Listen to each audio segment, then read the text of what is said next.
Welcome back to a online solution. कैसे मेरे प्यारे स्टूडेंट, आ जाइए। आज संडे है, संडे को करने वाले महा धमाका वाला टेस्ट। यहाँ पे आपको इंपोर्टेंट साइंस सोशल मैथ का सवाल मिलने वाला है, जो कि पेपर में छपने की पूरी गारंटी मैं तो ले नहीं सकता हूँ, लेकिन मैं बोल सकता हूँ कि ये संभावित प्रश्न है भाई, सवाल आ सकता है एग्जाम में, ठीक है ना। तो यही सब सवाल आपको पढ़ना है, आपका लेसन का ही सवाल है, तो जान रहे आप, बहुत ही इंपॉर्टेंट सवाल है।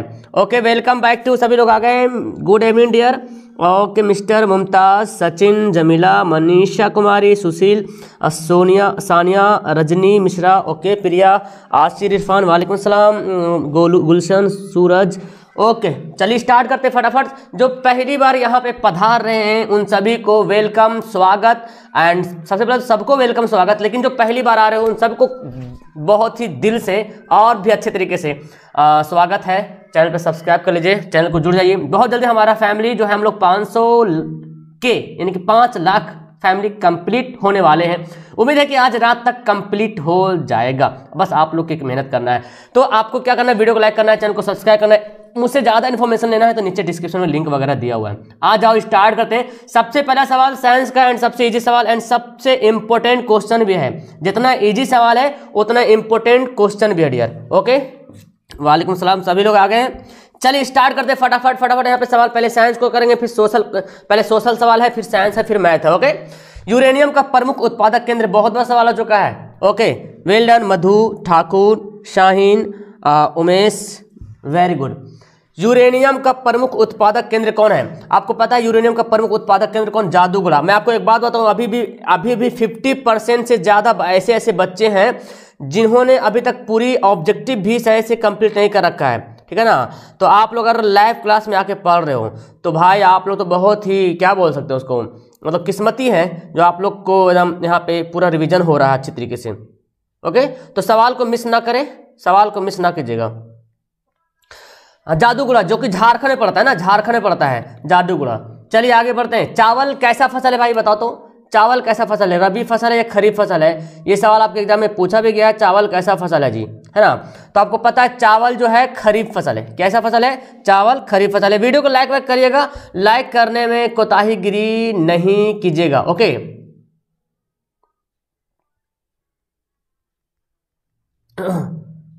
ओके, हाँ जी, चावल कैसा फसल है? खरीफ फसल। और गेहूं से बारे में पूछते हैं, गेहूं कैसा फसल? रबी फसल। चलिए फास्ट करते हैं। कौन सी उद्योग है यहाँ पे जो कृषि पर आधारित नहीं है, कृषि से इसका रिलेशन नहीं है? सूती वस्त्र तो कृषि से ही संबंधित है। सीमेंट, चीनी, जूट वस्त्र, तो सीमेंट जो है सूती से कोई भी इसका ताल्लुक नहीं है। आगे सवाल है, सुनामी कहाँ आती है? चलिए फास्ट बोलो, वेरी गुड।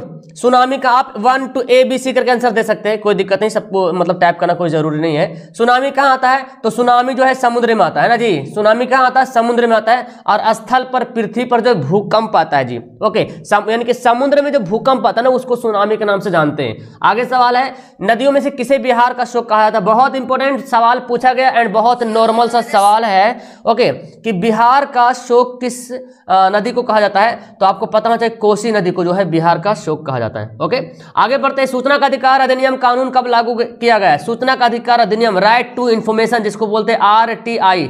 शॉर्टकट में पूछा जा सकता है कि RTI का फुल फॉर्म क्या है? Right to information. ओके, ये जो है कानून जो है कब लागू किया गया? 2005 में। ओके, 2005 में राजस्थान में ये कानून जो है लागू किया गया 2005 में। Okay, very good. आगे सवाल है, वर्तमान में नेपाल की शासन प्रणाली कैसी है? नेपाल में जो भी शासन प्रणाली चल रही है वो किस प्रकार की डेमोक्रेसी है, यानी कि लोकतंत्र है, या राजतंत्र है, या सैनिक तंत्र है, या तो इनमें से कोई नहीं? तो नेपाल की जो शासन प्रणाली है वो कैसा है? अभी वर्तमान में लोकतंत्र है। पहले राजतंत्र हुआ करता था, लेकिन अब जो है कैसा है? अब जो है वहां लोकतंत्र है। Very good. आगे सवाल है, WTO, सवाल पूछा गया है, WTO world trade organisation. Okay, चलिए, WTO वर्ल्ड ट्रेड ऑर्गेनाइजेशन, इसकी स्थापना कब हुई थी? 1995 में। थैंक यू एवरीवन, फटाफट लाइक करें वीडियो को। अभी तक 300 लाइक कंप्लीट हुआ। आप लोग लाइक करने में कोताहीगिरी मत, बस से कोताही मत कीजिएगा, लाइक करने में, लाइक जरूर कीजिएगा। WTO वर्ल्ड ट्रेड ऑर्गेनाइजेशन, इसकी स्थापना कब हुई थी? 1995 में, है ना जी, 1995 में। इसका मुख्यालय पता है आपको? जेनेवा में है, जेनेवा में इसका जो है मुख्यालय है। ओके, चलिए आगे देखते हैं सवाल क्या बोलता है। भारतीय संविधान के अनुच्छेद 19 जो है, अनुच्छेद 19, ये 2 अनुच्छेद आपसे पूछा जाता है, 2 या 3 अनुच्छेद, ठीक है ना।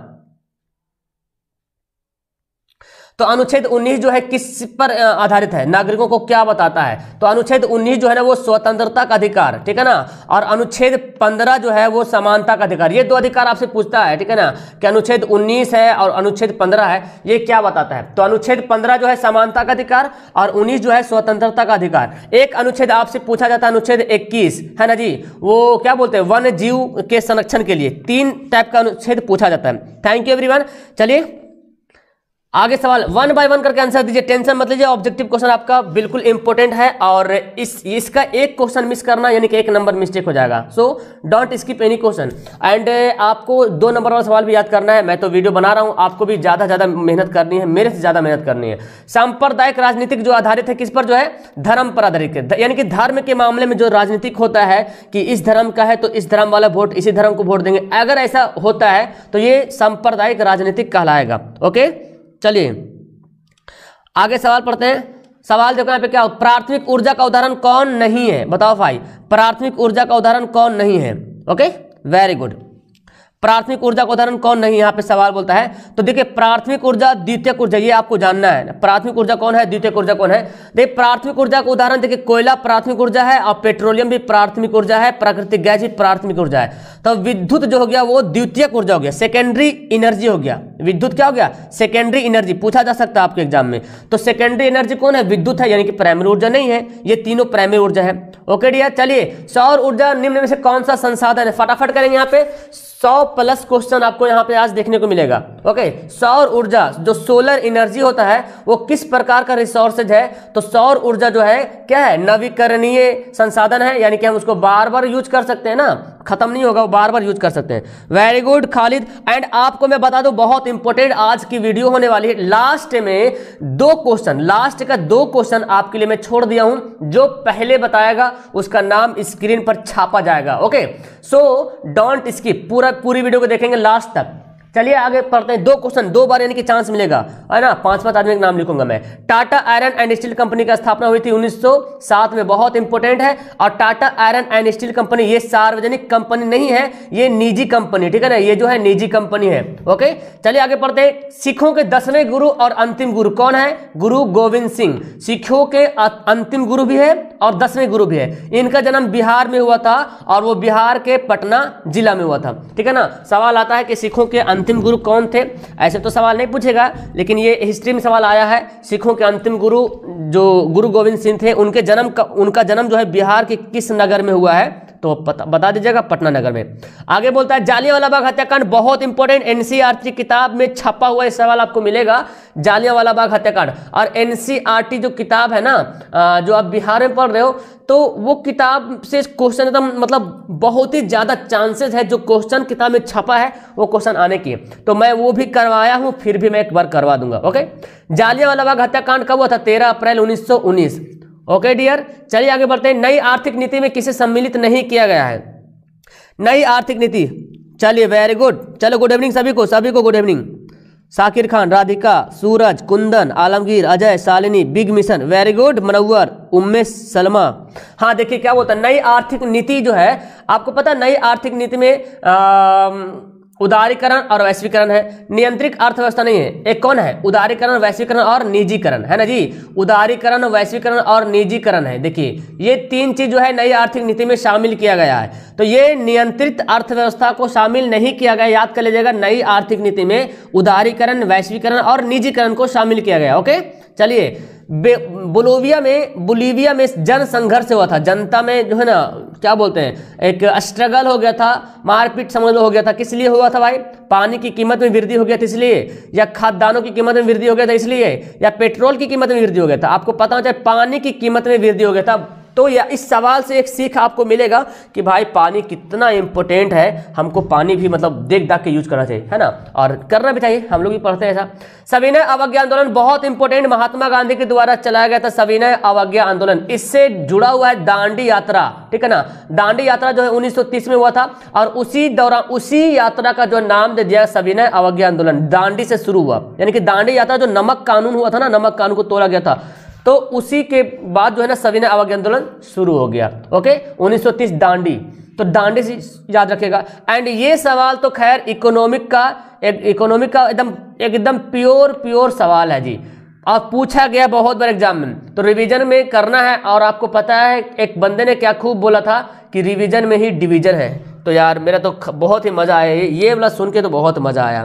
तो भारत में वित्तीय वर्ष फाइनेंशियल ईयर इन इंडिया कब होता है? 1 अप्रैल से 31 मार्च। देखिए 1 अप्रैल से 31 मार्च। 1 अप्रैल को आरबीआई की स्थापना हुई थी 1935 को। 1 अप्रैल 1935 को आरबीआई की स्थापना हुई थी, इसी डेट से याद कर लीजिएगा। ओके, फिर आपका आ गया यूरोप का मरीज। लो भाई बताओ, यूरोप का मरीज, हाँ जी, यूरोप का मरीज किसको बोलते हैं? किसको कहा जाता था? तुर्की को, है ना जी, तुर्की को यूरोप का मरीज कहा जाता था।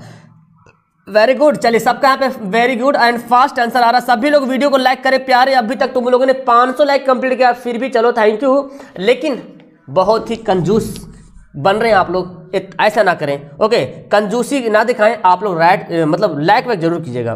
देखिए क्या है, रक्त एवं लौह की नीति का अवलंबन किसने किया था? ये भी इंपोर्टेंट सवाल, बिस्मार्क ने किया था। आपको रिवीजन करने का बहुत ही बेस्ट यहाँ पे रिसोर्स है ऑनलाइन पॉइंट। रॉलेट एक्ट, ये देखो रॉलेट एक्ट के बाद ही जालियांवाला बाग हत्याकांड हुआ था। 13 अप्रैल 1919 में हुआ था जालियांवाला बाग हत्याकांड। तो 1919 में ही जो है रॉलेट एक्ट को पारित किया गया था, इसी के बाद जो है वो घटना घटती है। इस रॉलेट एक्ट को महात्मा गांधी जी ने काला कानून कहा था। क्या कहा था? काला कानून। तो सवाल पूछा जा सकता है कि काला कानून किसे कहते हैं? हाँ जी, 5 लाख जल्दी से पूरा कर दो यार, जिन्होंने लाइक नहीं किया तो लाइक जरूर करना दिल से, है ना, दिल से करना लाइक। लेकिन आगे, महात्मा गांधी दक्षिण अफ्रीका से भारत कब वापस आए? तो मेरे प्यारों और पापा की परियों, मम्मी के लाडलों, लास्ट सवाल में आप दोनों का कंपटीशन होने वाला है, देखते हैं कौन आगे बढ़ता है। 2 सवाल में कंपटीशन होगा, पहले 1 फिर आगे 2। महात्मा गांधी दक्षिण अफ्रीका से लौटे थे 1915 में, है ना जी। 9 जनवरी 1915, इसलिए 9 जनवरी को प्रवासी दिवस मनाया जाता है। सवाल में भी पूछ ले, प्रवासी दिवस, जो कि गांधी जी दक्षिण अफ्रीका से लौटे थे, है ना जी। चलिए आगे बढ़ते हैं जी। रूस में जार का अर्थ क्या होता है? ये भी सवाल इंपोर्टेंट है। और पीने का बर्तन, हालांकि जार का मतलब तो बर्तन बोला जाता है, लेकिन रूस में जार का अर्थ क्या होता है? पानी रखने वाला मिट्टी है, या रूस का सामंत है, या रूस का सम्राट है भाई, है ना, रूस का सम्राट यानी कि emperor of Russia. Very good, emperor of Russia, बहुत खूब। शिवदानी, रजनी, सनवीर, खुशबू, अर्चना, विवेक, कृति, राधेश्याम, वेरी गुड, आसिफ, सुधांशु, बहुत खूब। आगे बढ़ते हैं। लेनिन की मृत्यु कब हुई थी? बताओ फटाफट। लेनिन की, अरे यही सब सवाल पूछा जाएगा आपसे, टेंशन मत लीजिए, यही सब सवाल आएगा। मतलब 100 सवाल, 80 सवाल में तो मैं बता रहा हूँ 40 सवाल ऐसे रहेगा। 40 सवाल का 50-60 क्वेश्चन रहेगा, बाकी 8-10 सवाल रहेगा जो घुमा हुआ रहेगा। तो आपको तो बस लाना है ना यार आंसर, तो आपको तो नंबर हासिल करना है, टेंशन क्यों लेना है। किस देश को मिश्रित अर्थव्यवस्था कहते हैं? मिक्स्ड इकोनॉमी किस देश को कहा जाता है? रूस, अमेरिका, भारत। तो भारत में जो है निजीकरण और सार्वजनिक, है ना, यानी कि निजी अर्थव्यवस्था और सार्वजनिक अर्थव्यवस्था दोनों प्रकार का होता है। इसीलिए भारत को जो है, भारत में जो अर्थव्यवस्था है, भारत की जो इकोनॉमी है वो मिक्स्ड इकोनॉमी है, मिश्रित अर्थव्यवस्था है ना जी। आगे, इनमें से किसे पिछड़ा राज्य कहा जाता है? लो भाई, ये सवाल तो पढ़ के बहुत ही दुख होता है। आप लोगों में से किसको किसको दुख होता है? जो बिहार से हो तो उनका तो दुख होगा ही होगा, है ना। तो पिछड़ा राज्य फिलहाल अभी बिहार ही आता है। अब मेरे ख्याल से 2021 का जनगणना तो अभी तक हुआ नहीं, 2021 का जब जनगणना हो जाएगा तो जरूर बिहार पिछड़ा राज्य से बाहर निकल जाएगा, ये मेरा उम्मीद है ना। चलिए आगे बढ़ते। विनिमय का सर्वोत्तम माध्यम, सबसे बेस्ट मीडियम ऑफ एक्सचेंज कौन है? सबसे बेस्ट मीडियम तो मुद्रा, करेंसी जो है विनिमय का सबसे अच्छा माध्यम है। पैसा दिए सामान लिए, पैसा दिए सामान लिए, हम उसको जिंदगी भर मतलब बहुत तो सालों तक पैसा को जमा कर रख सकते थे, लेकिन वस्तु का विनिमय करना बहुत ही मुश्किल है। चावल दिए, आटा लिए, ये कब तक चलेगा? हम ज्यादा आटा ले लेंगे तो खराब हो जाएगा, ज्यादा चावल रखेंगे तो खराब हो जाएगा। तो इस तरह से सबसे बेस्ट मीडियम है मुद्रा। भारत की वित्तीय राजधानी बताओ, फाइनेंशियल कैपिटल ऑफ इंडिया। आपको पता है मुंबई को फाइनेंशियल कैपिटल ऑफ इंडिया कहा जाता है जी। Very good. चलिए मुद्रा, हाँ जी। आगे सवाल देखिए यहाँ पे, कौन बीमारू राज्य? लो भाई फिर से आ गया है, अब तो खैर बुरा लगेगा ही लगेगा। बताओ किस, हाँ किसको किसको बुरा लग रहा? बिल्कुल एक एक लाइन है, सपने उनके पूरे नहीं होते जिनके बाप बड़े होते हैं। समझ रहे ना, सपने उनके पूरे नहीं होते जिनके बाप बड़े होते हैं, सपने उनके पूरे होते हैं जो जिद पर अड़े होते हैं। यानी कि जिद करना है आपको, बाप छोटा है बड़ा उससे मतलब नहीं, आप पे डिपेंड है। ये भाई तो पता है बीमारू राज्य, तो देखो बीमारू राज्य बिहार भी है, उड़ीसा भी है, मध्य प्रदेश, ये तीनों के तीनों। अब थोड़ा कोई दिक्कत नहीं, थोड़ा ठीक लग रहा, चलो तीनों तो है कम से कम, लेकिन फिर भी लग रहा। कोयला किस प्रकार का संसाधन है? तो कोयला जो है अनवीकरणीय, क्यों कोयला को हम जब एक बार यूज कर लेंगे तो दोबारा हम यूज नहीं कर पाएंगे, इसी को तो बोलते हैं अनवीकरणीय ना, एक बार यूज कर लिए दोबारा यूज नहीं होगा। प्यारे, थैंक यू मेरे प्यारे, तुमने आज तो मुझे गार्डन कर दिया है, मेरा दिल गार्डन हो गया, 700 लाइक पार हो गया, बहुत फास्ट है। चावल कैसा फसल है? खरीफ फसल है। रबी फसल पूछा जाता है तो गेहूं कैसा फसल? रबी फसल, ये सवाल आता है। ओके, बॉक्साइट का उपयोग किस उद्योग में होता है? बॉक्साइट एक्चुअली एक खनिज का नाम है, ये अयस्क का नाम है। और ये जो एल्यूमिनियम का अयस्क है, कौन है? एल्यूमिनियम का ऑक्साइड है, अयस्क है बॉक्साइट, करायोलाइट, ये जान लो, बॉक्साइट, करायोलाइट, कोरंडम, ये 3 अयस्क है। आपसे सवाल बॉक्साइट से ज्यादा पूछता है, तो खैर इसको याद कर लीजिएगा। आगे है किस नदियों को बिहार का शोक कहा था? इस सवाल रिपीट हो चुका है। कोसी नदी को बिहार का शोक कहते हैं। आप मुझे बताओ, देखो बंगाल का शोक एक आता है, आपकी किताब में भी दिया हुआ, बंगाल का शोक किस नदी को कहते हैं? किस नदी को बंगाल का शोक कहा जाता है? वेरी गुड अभिजीत, खुशबू, अरविंदर, अजीत, क्या बात है। ओह कंप्लीट, थैंक यू प्यारे। लेकिन लाइक कंप्लीट कब होगा? 1000 लाइक कंप्लीट कब होगा? बस मुझे 1000 लाइक कंप्लीट चाहिए। बंगाल का शोक जो है दामोदर नदी को कहते हैं ना जी, वेरी गुड, बहुत लोग का आंसर आ गया, दामोदर नदी को। आगे भारत का सबसे बड़ा बंदरगाह, सबसे लार्जेस्ट पोर्ट ऑफ इंडिया कौन है? लार्जेस्ट पोर्ट बोला है तो वो है मुंबई बंदरगाह भारत का सबसे बड़ा बंदरगाह है। बाकी देखिए चेन्नई बंदरगाह तो चेन्नई में है, कलकत्ता में। कांडला बंदरगाह कहां पर था? आपने बताया था कहां? गुजरात में ना जी। कांडला बंदरगाह कहां है? चलिए, है ना, बताओ भाई, वेरी गुड, क्या बात है, सबका यहाँ पे राइट आंसर आ रहा है। इसी तरीके से मैं चाहता हूँ रिवीजन चाहिए, है ना। कांडला बंदरगाह कहाँ है? गुजरात में। सवाल पूछा जा सकता है। संघ राज्य का उदाहरण, एक बंदर ने बहुत कंफ्यूजन कर रहा था संघ राज्य, मैं बताया था संघ राज्य के मतलब होता है यूनियन गवर्नमेंट बोलो या तो फेडरल गवर्नमेंट, जहां पे जहां पे राज्य का भी शक्ति मिलता है, यानी कि जहां पे शक्तियों का बंटवारा होता है, उसको बोलते हैं संघ राज्य। तो अमेरिका में राज्यों का बंटवारा होया हुआ है, चाइना ब्रिटेन में राज्य का बंटवारा नहीं हो, सारा हुकूमत जो मेन है वही करेगा। इस तरीके से भारत भी एक संघ राज्य है। कनाडा भी एक संघ राज्य है। अगर ऑप्शन में रहे अमेरिका, भारत, कनाडा और लास्ट में रहेंगे इनमें से सभी को टिक आउट करेंगे, ठीक है ना। यानी कि भारत भी संघ राज्य में आता है, कनाडा भी, इसके अलावा बहुत सारे देश हैं जहां पे संघ राज्य है। ओके, चलिए आगे बढ़ते हैं। ये सवाल तो खैर तिथि वाला सवाल बहुत इंपॉर्टेंट है कि अंतर्राष्ट्रीय महिला किस तिथि को मनाया जाता है। तो देखिए 8 मार्च को इंटरनेशनल वुमेन्स डे सेलिब्रेट किया जाता है। 5 मार्च, बताओ फटाफट, 5 मार्च जो है पर्यावरण दिवस 5 मार्च है ना। 22 मार्च, या ये सब याद करना, 22 मार्च जो है जल दिवस है ना, जल दिवस भी होता है और बिहार दिवस भी मनाया जाता है। और एक आता है 1 मई, है ना जी, 1 मई लेबर डे यानी कि मजदूर दिवस मनाया जाता है। ये 3-4 दिवस बहुत बार रिपीट हो चुका है एग्जाम में, इसलिए मिस्टेक मत कीजिएगा। ओके, हाँ, इसके अलावा बाकी 26 जनवरी जान रहे, गणतंत्र दिवस, स्वतंत्र दिवस, ये तो नॉर्मल सी बात है। पटना नगर निगम के प्रधान को क्या कहते हैं? यानी कि जो नगर निगम, चाहे कहीं का भी नगर निगम हो, उसके प्रधान को मेयर कहा जाता है ना, महापौर जिसको बोलते हैं हिंदी में।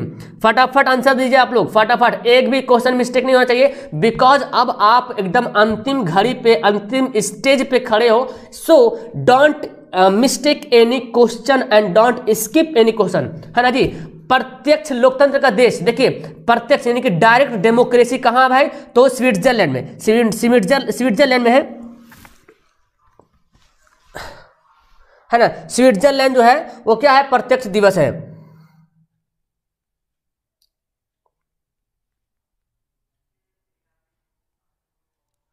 है ना, स्विट्जरलैंड जो है प्रत्यक्ष दिवस है। अच्छा 5 जून होगा, सॉरी 5 मार्च बना दिया, 5 जून याद कीजिएगा जी, सॉरी 5 जून को पर्यावरण दिवस, मेरे दिमाग से निकल गया, 5 जून को पर्यावरण दिवस मनाया जाता है, ठीक है ना। स्विट्जरलैंड में जो है वो प्रत्यक्ष लोकतंत्र है, बाकी ये तीनों में अप्रत्यक्ष, है ना, अप्रत्यक्ष। सवाल पूछा जा सकता है कि इनमें से कौन, किस देश में अप्रत्यक्ष लोकतंत्र है ना, और किस देश में प्रत्यक्ष लोकतंत्र है। जैसे कि देखिए भारत में कोई भी कांड होता है जी तो क्या होता है, सुनवाई होता है, बहुत कुछ होता है ना, तो मतलब अप्रत्यक्ष रूप से यानी कि इनडायरेक्ट रूप से होता है, लेकिन स्विट्जरलैंड में डायरेक्ट होता है, कोई किसी भी चीज की सुनवाई फटाक से हो जाता है, तुरंत हो जाता है। ओके आगे बढ़ते हैं। कौन सी रबी फसल आ गया, रबी फसल खरीफ फसल, भाई साहब ये आपके एग्जाम के पेपर में गर्दा छुड़ाए हुए है, बहुत बार आया रबी और खरीफ, तो रबी को गेहूं जानो और खरीफ को चावल जानो। ओके जूट एक फसल है जिसको रेशेदार फसल के रूप में जाना जाता है, ये भी सवाल में भी पूछा जा सकता है, रेशेदार फसल। ओके बिहार का सबसे बड़ा नगर कौन, सबसे बड़ा नगर तो भाई बिहार का पटना आ जाएगा, सबसे बड़ा नगर आ जाएगा बिहार का पटना। ओके आगे सवाल है, कुशेश्वर स्थान किस जिला में है, बिहार में बहुत अच्छा जगह है कुशेश्वर स्थान, किस जगह है। Sachin Yadav very good, class कब तक होगा, अनलिमिटेड है। चलिए आगे बढ़ते हैं, हाँ जी very good. Okay Chandan Kumar, Kusheshwar स्थान कहाँ, दरभंगा में, बहुत अच्छा जगह है कुशेश्वर स्थान जो है दरभंगा में है। ओके आगे सवाल है, हीराकुंड बांध कहाँ है भाई, हीराकुंड बांध आपको पता है उड़ीसा में, उड़ीसा में हीराकुंड बांध है जी, सवाल आ चुका है इसलिए सवाल मैं आपको यहाँ पे दे रहा हूँ। सुंदरवन, देखो सवाल घुमा के देता ना, कभी कभी सुंदरवन बोलता कि सुंदरवन कहाँ है, तो सुंदरवन जो है पश्चिम बंगाल में, पश्चिम बंगाल में सुंदरवन है। Okay option number B. सवाल आ गया, अंकुरवाट का मंदिर कहाँ है, इससे 2-3 सवाल बनता है, अंकुरवाट का मंदिर कहाँ है, अंकुरवाट के मंदिर में किस मूर्ति, अंकुरवाट का मंदिर जो है मतलब किस मूर्ति का मंदिर, अंकुरवाट का मंदिर में किस मूर्ति, कौन सा मूर्ति है, किस मूर्ति की पूजा किया जाता है, ऐसे भी आता है, उसके बनाने वाला का नाम कोई, 3 सवाल पूछता है। फिलहाल यहाँ पे अंकुरवाट का मंदिर का निर्माण एक कहाँ है, तो कंबोडिया में है ना, कंबोडिया में है। विष्णु भगवान का मंदिर यहाँ पे जी, नरसिंह वर्मन द्वितीय ने इस मंदिर को निर्माण करवाया था। ओके स्वयं सेवक संघ बहुत इंपोर्टेंट, स्वयं सेवक संघ की स्थापना कब हुई थी, पूछा गया है 1925 में, है ना, किसके द्वारा, के बी हेडगेवार, है ना, के बी हेडगेवार के द्वारा जो है 1925 में राष्ट्रीय स्वयं सेवक संघ की स्थापना की गई थी। ओके चलिए, भारत की आर्थिक व्यवस्था कैसी है, देखिए सवाल आ गया, सवाल जैसे भी सवाल मतलब बहुमुखी से सवाल आपसे पूछा जा सकता है। 12th क्लास की पढ़ाई 2023 के लिए आपको स्टार्ट हो जाएगा मार्च अप्रैल से। Okay don't worry. भारत की आर्थिक व्यवस्था कैसी है भाई, तो मिश्रित अर्थव्यवस्था है। ओके मिश्रित। थैंक यू, लाइक पार हो गया 1000। अरे भाई साहब अब कौन कौन बच गया लाइक करने में, 1000 लाइक जस्ट पार होने वाला। थैंक यू मेरे प्यारे। भारतीय लोकतंत्र में सत्ता के विरुद्ध जन आक्रोश किस दशक को आया था, मतलब समझ रहे हैं, भारतीय लोकतंत्र में सत्ता के विरुद्ध जो एक जन आक्रोश, पूरा लोग आक्रोशित हो गए थे, मतलब गुस्सा हो गए थे, और जो है ना वो हुआ था क्या ना, 1975 में आपातकाल लागू हुआ था। आपको पता है 1975 में आपातकाल लागू हुआ था, इंदिरा गांधी की सरकार थी, तो मतलब बहुत ही ज्यादा क्राइसिस आ गया था भारत में, सारे लोग गुस्सा हो गए थे। लास्ट में 1977 में जो है जनता पार्टी को सभी लोग ने वोट देके जिता दिया जी। मोरारजी देसाई के नेतृत्व में जनता पार्टी की स्थापना भी हुई और उसको जिता भी दिया। मतलब सारे लोग आक्रोशित हो गए थे क्योंकि महंगाई ज्यादा बढ़ गया था, और क्या बोलते हैं उसको, भ्रष्टाचार ज्यादा बढ़ गया था। छात्र आंदोलन भी उसी टाइम हुआ था, संपूर्ण क्रांति भी उसी दशक में हुआ था, है ना, जिसमें जानते जयप्रकाश नारायण ने बहुत अच्छा रोल निभाया था। राजनीतिक दलों की नींव सबसे पहले किस देश में पड़ी, आपको पता है, सबसे पहले राजनीतिक दल यानी कि जो पॉलिटिकल पार्टी है इसकी स्थापना अगर देखा जाए, फाउंडेशन जो है, तो ये भाई साहब ब्रिटेन का ही देन है ना, अंग्रेज लोग का ही देन है, आज हर जगह चल रहा है ये। ओके वैश्वीकरण के मुख्य अंग कितने हैं, देखो वैश्वीकरण, निजीकरण और क्या था एक उदारीकरण, ठीक है ना, तो ये 3 में से एक जो वैश्वीकरण है उसमें उस वैश्वीकरण का जो 5 अंग है, ठीक है ना, कितने अंग है, कहीं कहीं गाइड में आपको 4 मिलेगा, तो गाइड में भुलाइएगा मत, गाइड में बहुत सारा ऑप्शन का गलत आंसर दिया हुआ है, सो आपको किताब देखना है और यहां से कंसल्ट क्लियर करना है। ओके भूकंप संभावित क्षेत्रों की भवनों की आकृति कैसी होनी चाहिए, बहुत बार सवाल आ चुका है, आयताकार, जहां पे भूकंप वाला एरिया है ना, जहां पे भूकंप बहुत आता है जी, वहां पर अगर आप आयताकार घर बनाते हो ना, तो आपका घर जो है ना संभल जाएगा अगर हल्का फल्का आया तो। Okay very good. Shankar, Sakshi, Sumit, Priya, Pooja, Sheetal, Gulshan, Narendra, Rahul Kumar.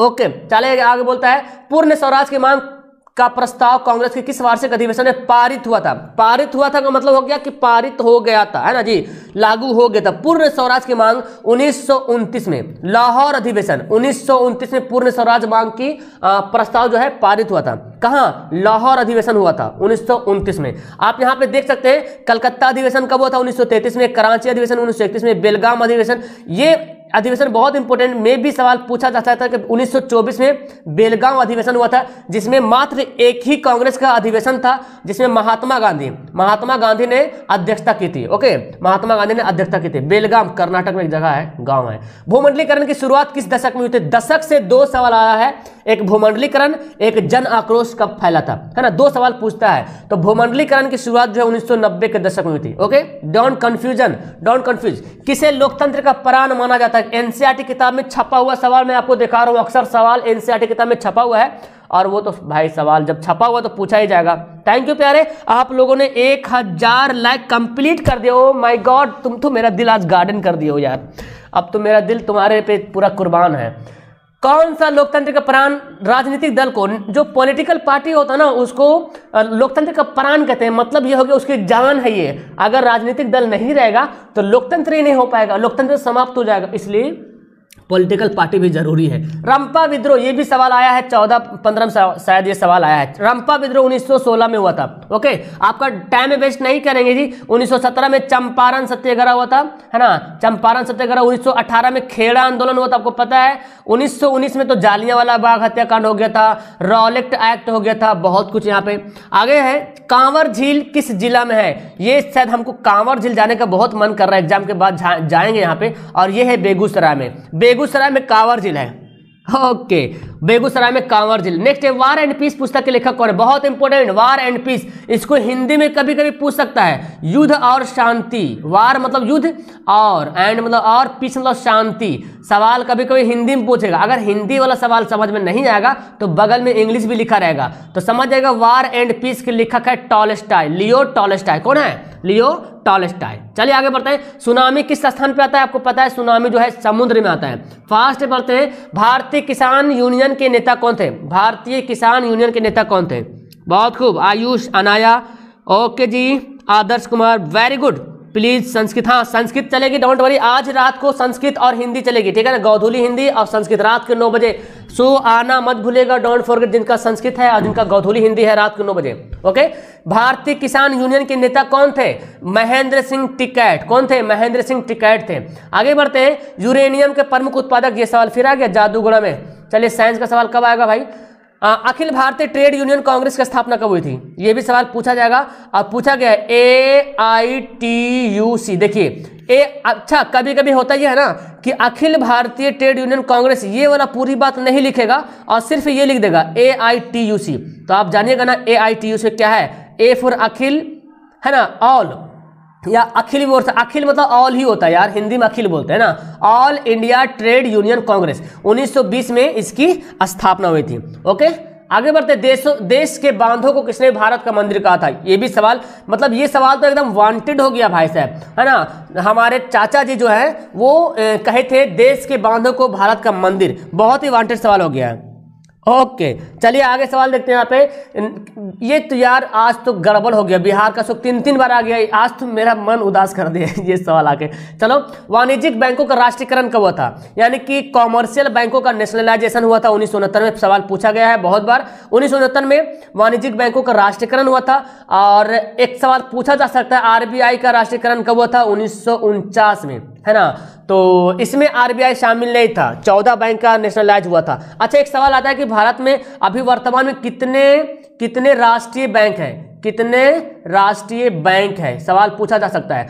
तो अगर ऑप्शन में अगर 12 दिया रहेगा तो 12 को टिक आउट करेंगे, लेकिन अगर ऑप्शन में 12 नहीं रहे, 19 रहे तो 19 को टिक आउट कीजिएगा, क्योंकि आपका पुराना किताब है तो ऑप्शन अब 19 दिया रहेगा और चारों ऑप्शन दिया रहेगा 19, 20, 25, तो लास्ट में भी कुछ दिया रहेगा तो 19 पे टिक आउट करना। लेकिन अगर 12 दिया रहे तो वर्तमान में अभी 12 केंद्रीय बैंक है, सेंट्रल बैंक है। ओके, ये राष्ट्रीय बैंक है।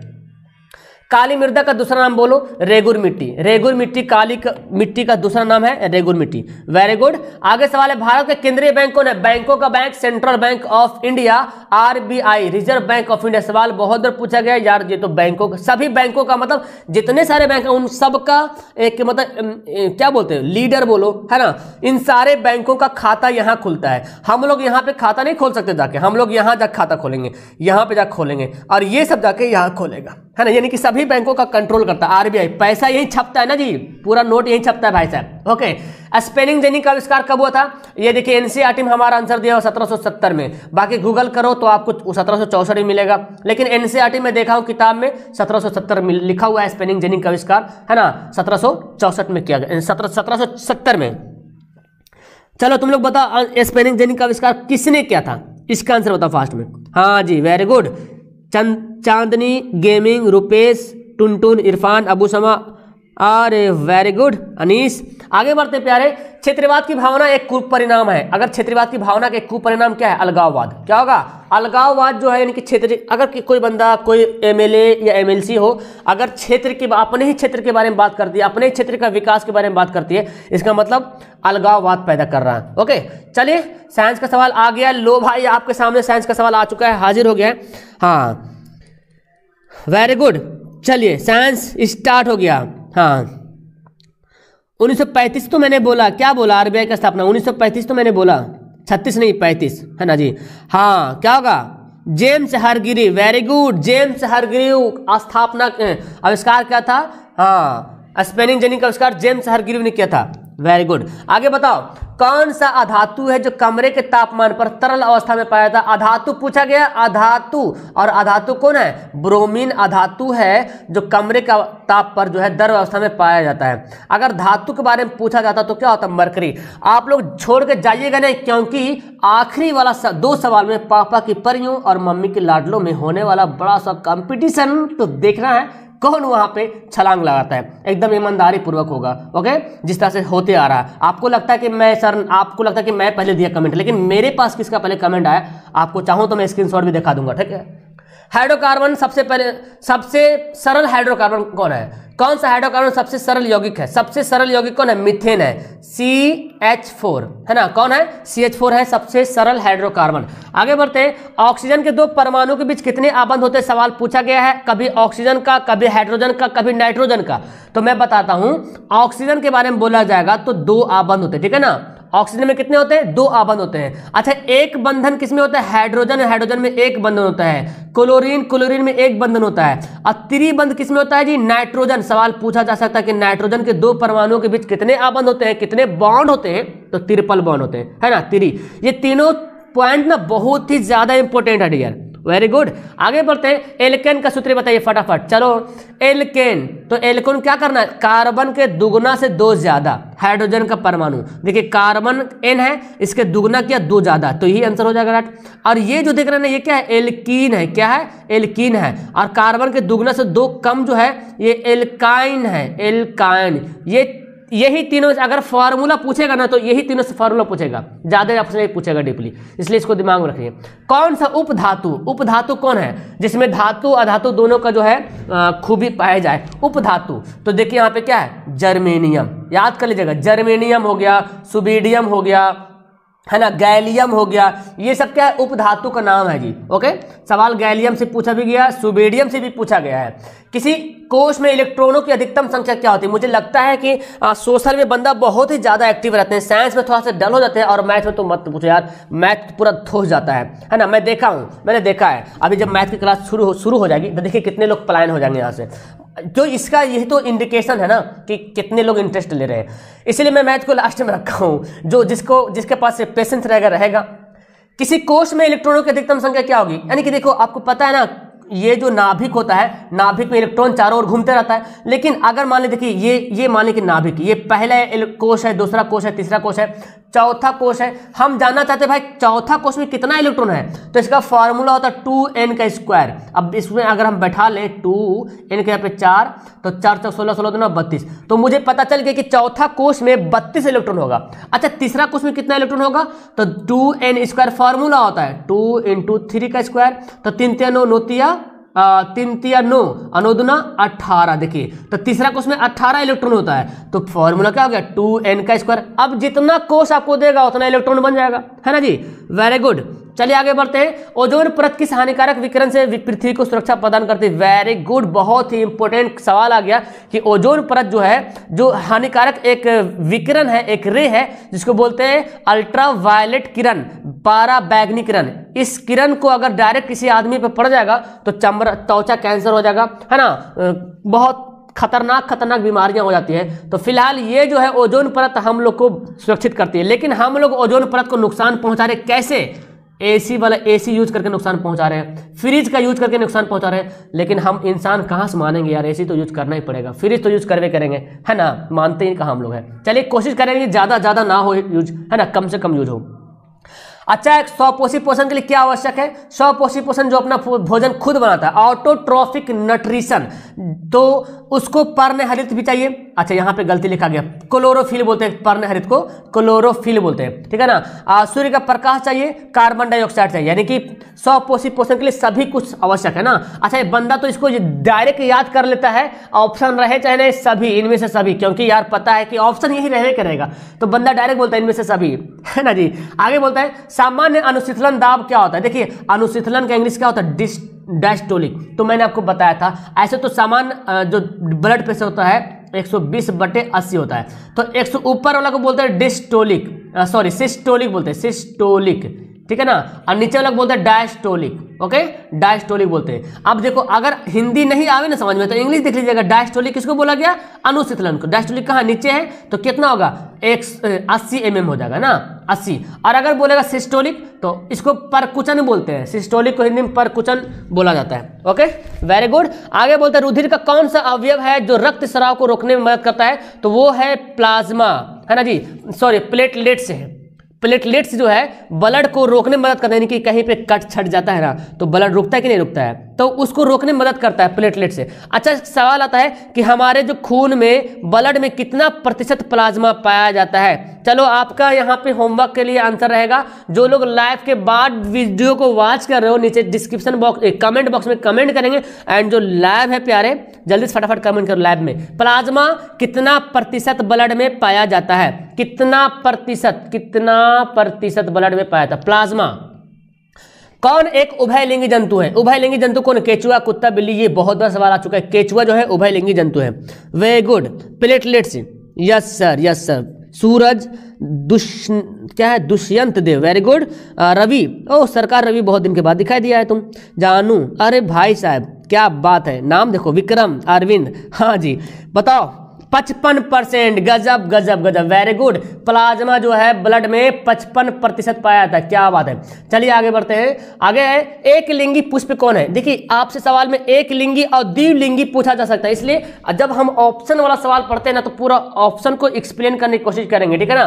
तो एक लिंगी पुष्प किसको बोलते हैं? किसमें पाया था? पपीता वाला पौधा जो होता है ना, पपीता का जो फूल होता है उसमें एक लिंगी पुष्प होता है, और गुलहड़ का फूल, सरसों का फूल और गुलाब का फूल, इसमें द्विलिंगी होता है। क्या होता है? द्विलिंगी। समझ में आ रहा ना? द्विलिंगी पुष्प कौन कौन है? गुलहड़ है, सरसों है, गुलाब, एकदम याद कर लीजिएगा, गुलहड़, सरसों, गुलाब, और पपीता जो है एक लिंगी पुष्प। इसके अलावा और भी बहुत सारा है।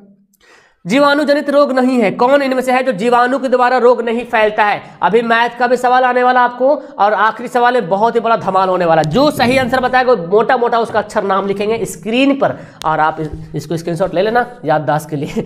जीवाणु जनित रोग कौन सा नहीं है? देखिए, मस्सा जो एक रोग है जो जीवाणु के द्वारा नहीं होता है। गोनोरियो और सिफिलिस ये जीवाणु से रोग होता है, ठीक है ना। अब मस्सा कैसा रोग होता है भाई? तो आप मस्सा को ना गूगल में सर्च कर लो मस्सा, तो आपको दिख जाएगा। चलिए, पापा आया, ओ भाई साहब, मतलब पपाया ना। चलो, वेरी गुड। आगे बताओ, पादप हार्मोन कौन सा है? सवाल इंपॉर्टेंट है। पादप हार्मोन कौन है? Insulin, thyroxine, oestrogen, cytokinin. तो देखिए, साइटोकाइनिन पादप हार्मोन है, जिब्रेलिन है पादप हार्मोन, जिब्रेलिन है, और क्या एथाइन है? ये भी सवाल आता है ना, एथाइन है, और क्या है? और ऑक्सिन है, ऑक्सिन है, ऑक्सिन जो है पादप हार्मोन है। एक और है साइटोकाइनिन, ऑक्सिन, जिब्रेलिन और एथाइन हो गया। एक है एब्सिसिक अम्ल है ना, एब्सिसिक अम्ल। ये 5 पादप हार्मोन आपकी किताब में दिया हुआ है। मेरु रज्जु कहाँ से निकलता है? बताओ भाई, मेरु रज्जु कहाँ से निकलता है? तो निकलता है मेडुला से। मेडुला से जो है मेरु रज्जु निकलता है जी। ओके, चलिए आगे बढ़ते हैं। पादपों में पाए जाने वाला वृद्धि हार्मोन कौन सा है, यानी कि पौधों की वृद्धि में हेल्प करने वाला कौन सा हार्मोन है। जैसे हमारे बॉडी में हर हार्मोन का अलग अलग काम है ना जी, अलग अलग प्रकार का काम है हमारे बॉडी में, मानव के बॉडी में। तो उसी तरीके से पादप में जो हार्मोन पाया था उन सभी हार्मोन का अलग अलग काम है। अब ऑप्शन देखिएगा तो आप हंसिएगा। एड्रीनलिन तो खैर पौधा में पाया ही नहीं जाता है, इंसुलिन तो पौधा में पाया ही नहीं जाता है, थायरॉक्सिन पौधा में पाया नहीं जाता है। तो क्या पाया था, जिब्रेलिन। अगर यहाँ पे ऑप्शन दे दिया जाता, साइटोकाइनिन पूछता है ना, एथाइन पूछ देता तो कुछ बात बनती। तो खैर जिब्रेलिन है जो कि वृद्धि हार्मोन में, वृद्धि हार्मोन इसको बोला जाता है। कौन बौने पौधे को दर्शाता है, ग्रेगर जॉन मेंडल ने बताया था। बौने पौधे को कौन दर्शाता है, स्मॉल टी। सवाल पूछा गया है, स्मॉल टी दोनों। आगे है कौन पर्यावरण अनुकूल नहीं है, माने कि पर्यावरण के लिए मतलब अच्छा नहीं है। तो देखिए पैदल चलिएगा तो कोई दिक्कत नहीं होगा, पर्यावरण को एकदम बिल्कुल कोई दिक्कत नहीं होगा। साइकिल से चलिएगा एकदम कोई दिक्कत नहीं, फ्री। लेकिन मोटरसाइकिल चलाएगा तो पर्यावरण को नुकसान पहुंचेगा, धुआं निकलेगा, है ना, कार्बन मोनोऑक्साइड गैस निकलेगा, तो ये पर्यावरण के अनुकूल नहीं है। आगे सवाल है जैव विविधता का विशिष्ट स्थल है। सवाल आ चुका है, जितना मैं सारा पढ़ा चुका हूं। जैव विविधता का विशिष्ट स्थल क्या है, वन।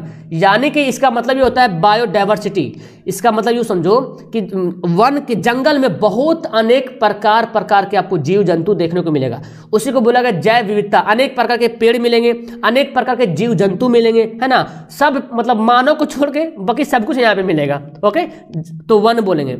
आगे बढ़ते हैं। सुरंगम, ये शायद ये सवाल इंपोर्टेंट है। सुरंगम आपसे सवाल पूछा जाता है, और एक नहर पूछा जाता है, नहर वगैरह, है ना। तो सुरंगम कहाँ है भाई, सुरंगम किस राज्य की जल संग्रहण व्यवस्था है, तो केरल, याद कर लीजिएगा केरल। कर्नाटक में कट्टा नाम के एक है, कट्टा नाम का। अच्छा, हिमाचल प्रदेश में कुंभ का कुल्ह नाम का, कुल्ह। तमिलनाडु के खैर मुझे याद नहीं आ रहा, तो केरल हो जाएगा। अच्छा, बिहार से पूछता है कि बिहार में जो जल संग्रहण व्यवस्था है उसको क्या बोलते हैं। आपको पता है बिहार में क्या बोलते हैं उसको, पोखर आहार बोलते हैं ना, आहार बोलते हैं या पाइन बोलते हैं। तो ये सब पाइन आहार क्या होता है, पानी जमा करने के संग्रह व्यवस्था है। हाँ, चलिए आगे। प्रकाश के परावर्तन के कितने नियम है भाई साहब, ये भी सवाल आएगा और आ चुका है। अगर फर्स्ट सिटिंग में प्रकाश का परावर्तन आएगा तो याद कीजिएगा सेकंड सिटिंग में प्रकाश का अपवर्तन, एकदम कंफर्म प्रकाश का अपवर्तन। तो प्रकाश का परावर्तन और अपवर्तन दोनों के दोनों दो नियम है, दोनों भाई है, दो नियम। ओके, किसी माध्यम के अपवर्तनांक का मान क्या होता है, sin i बटे sin r। ये सब सवाल तो रटा हुआ है, sin i बटे sin r। इसको स्नेल का नियम कहते हैं।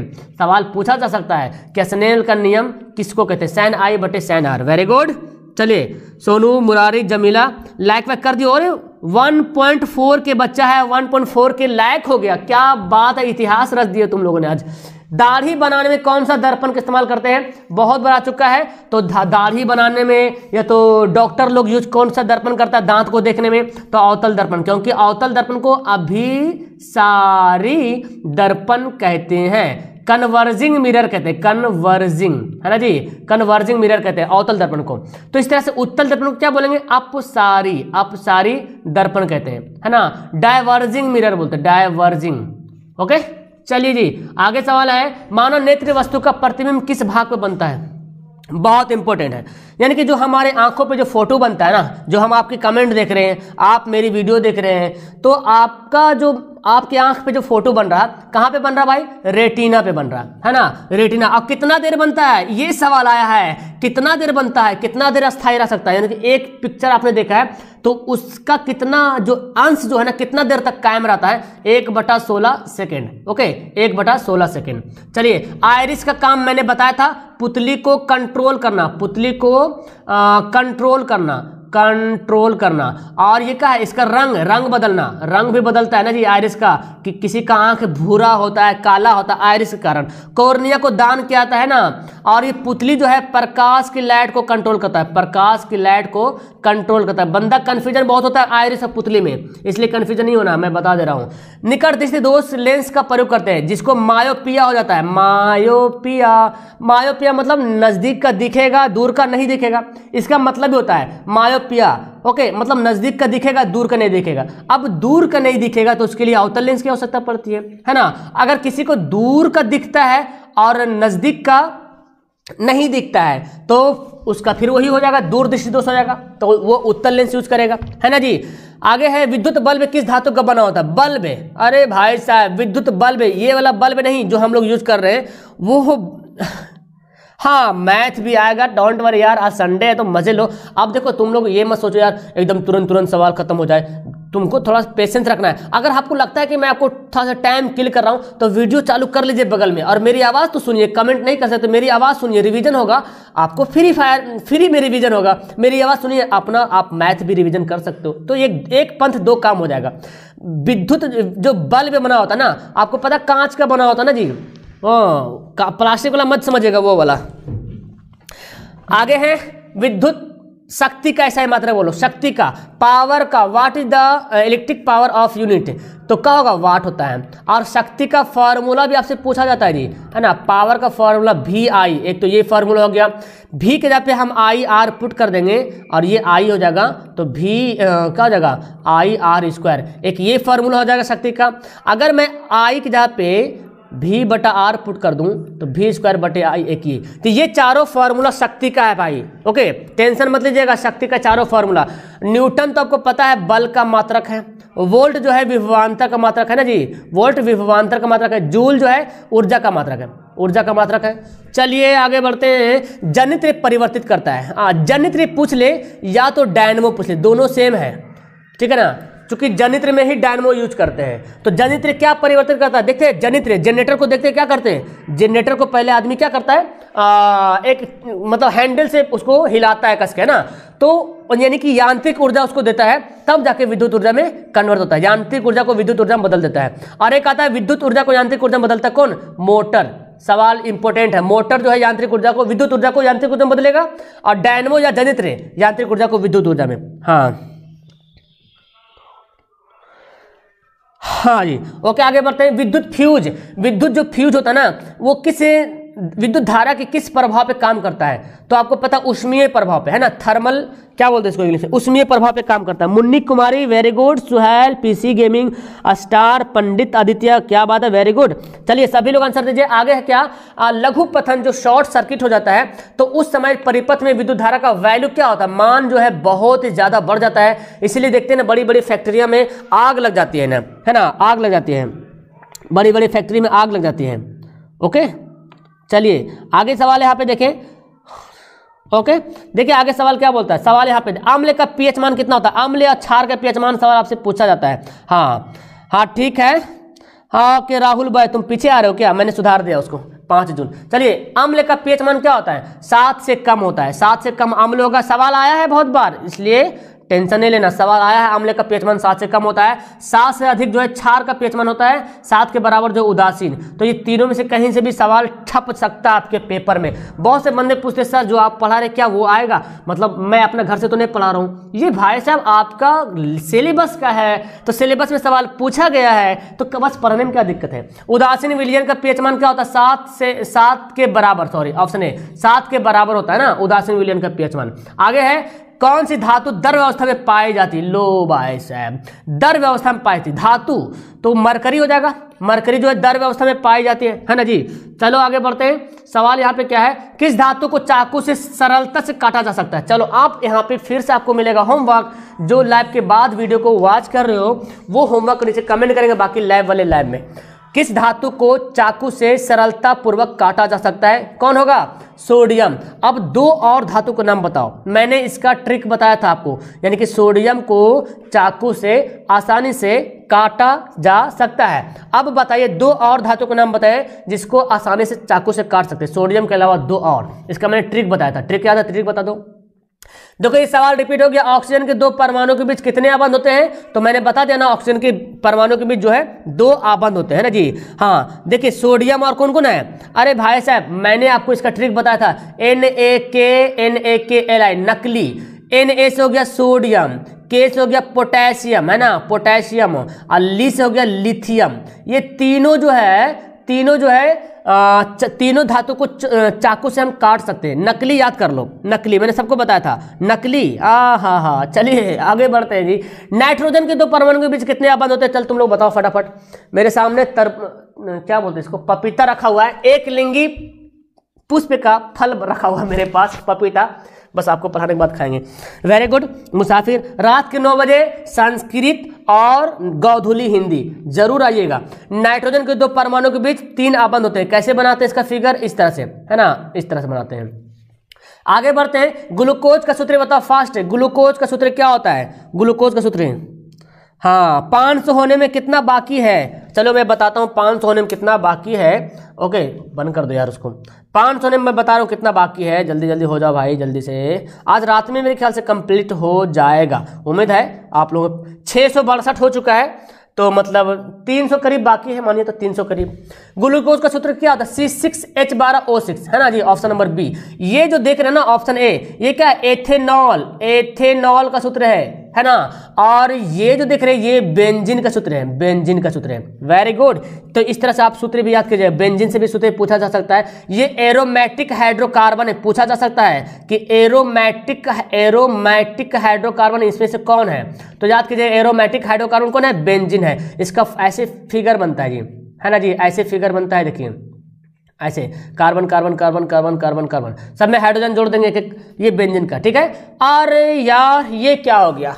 ये तो खैर चलो फिर तुम्हारे हाथ में आ गया। बेंजीन का सूत्र क्या आ गया? ये सवाल ऑप्शन नंबर 6 है ना। ओके चलिए, ये देखिए क्या CH4 क्या है? मीथेन है ना, ये मीथेन का सूत्र है।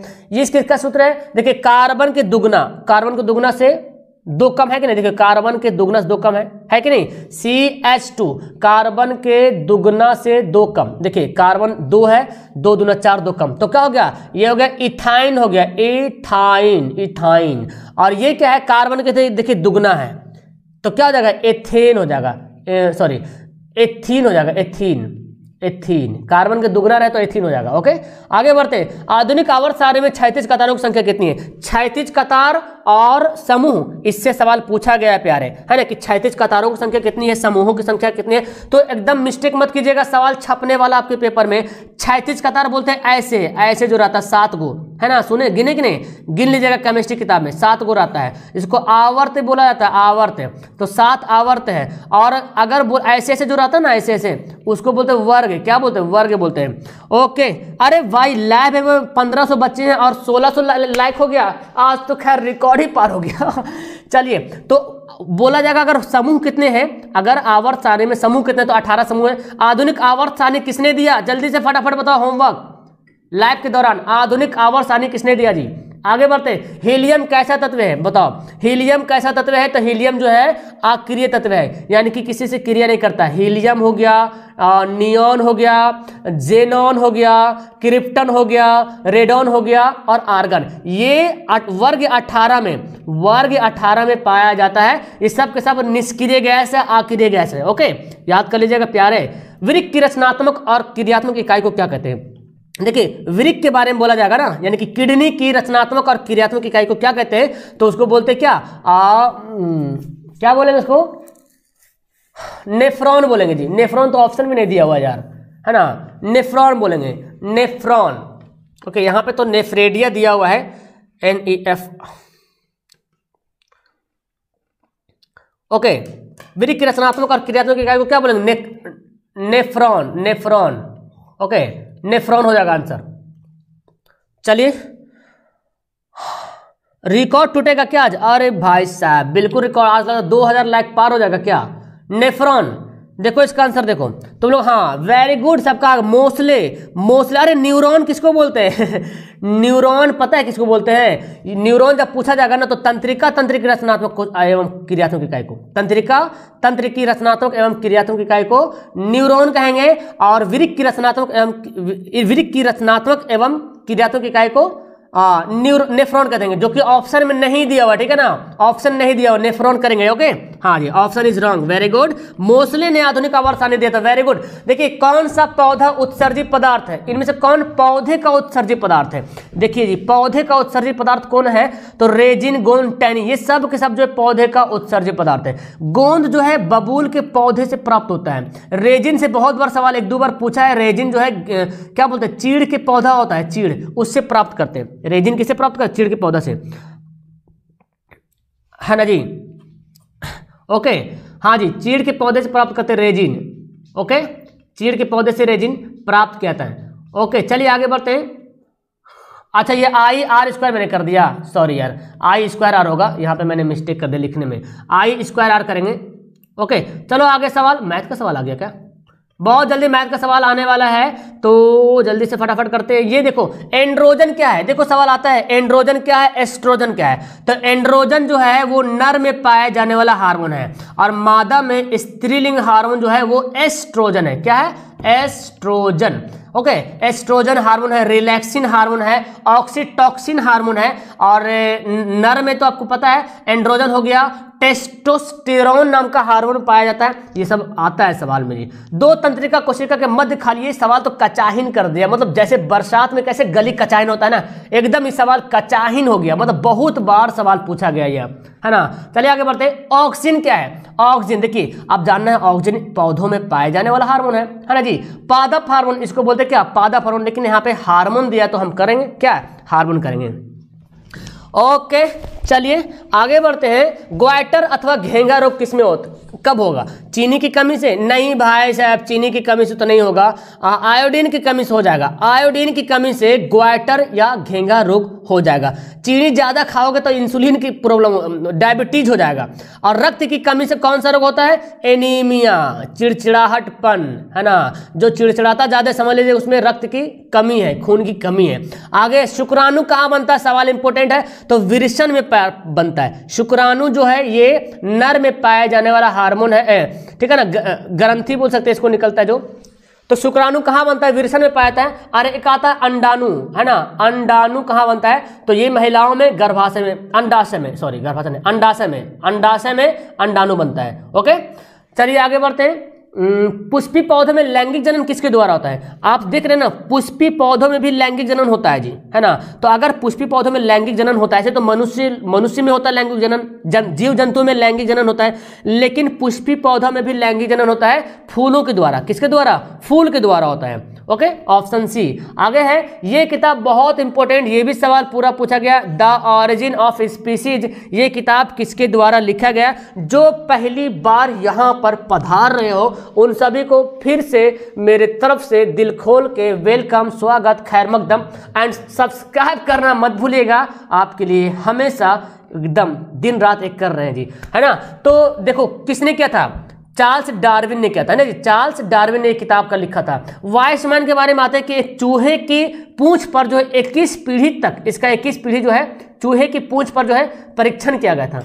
परीक्षण टेलीग्राम का लिंक मैं डाल दूंगा, वहां पे जुड़ जाएगा। अच्छा बताओ डेंगू मच्छर जो है किस तरह के जल में पनपते हैं? मतलब समझ रहे हैं, डेंगू मच्छर से बीमारी फैलता है ना, मलेरिया वगैरह भी होता है। तो किस तरह के जल में रहते हैं? तो खारा जल में नहीं मिलेगा आपको, साफ जल में मिलेगा। साफ जल बोले तो जैसे गड्ढा है ना, और गड्ढा में पानी जमा हुआ है। जैसे मान ली टंकी है, टंकी पानी फुल है और घर में कोई नहीं रह रहा, तो पानी जम गया, पानी तो साफ है ना, टंकी में पानी बहुत दिन से जमा हुआ है, तब वहां पे डेंगू मच्छर पैदा हो जाएगा। तो गंदा जल नहीं बल्कि साफ जल में गंदा होगा पैदा। ओके चलिए जी आगे बढ़ते हैं जी। ये आ गया मैथ का सवाल। अब आप तो छक्का छुड़ाने वाले हो प्यारे, मुझे पानी पिला दो यार। ओके 1 घंटा हो गया है, थैंक यू।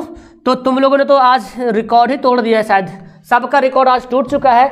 बताओ यहाँ पे देखो कॉसेक 90 माइनस थीटा क्या होता है? सवाल ध्यान, मैथ वाला सवाल बहुत ध्यान से, क्योंकि बच्चे मैथ में बहुत ही पीछे चल जाते हैं, अभी से पता भी चलेगा, है ना। कॉसेक 90 माइनस थीटा का फॉर्मूला होता है, क्या होता है? Sec theta. ओके और साइन 90 माइनस थीटा का फॉर्मूला होता है कॉस थीटा। अब तुमने पढ़ा है sec theta into cos theta बराबर क्या होता है? 1 हो गया हमारा आंसर ए। कितना नॉर्मल सा सवाल, छपेगा। चलो बताओ ये सवाल को कैसे बनाएंगे? तो देखिए ये दोनों में से किसी एक को चेंज करेंगे, है ना, किसी एक को संपूरक बनाएंगे जी।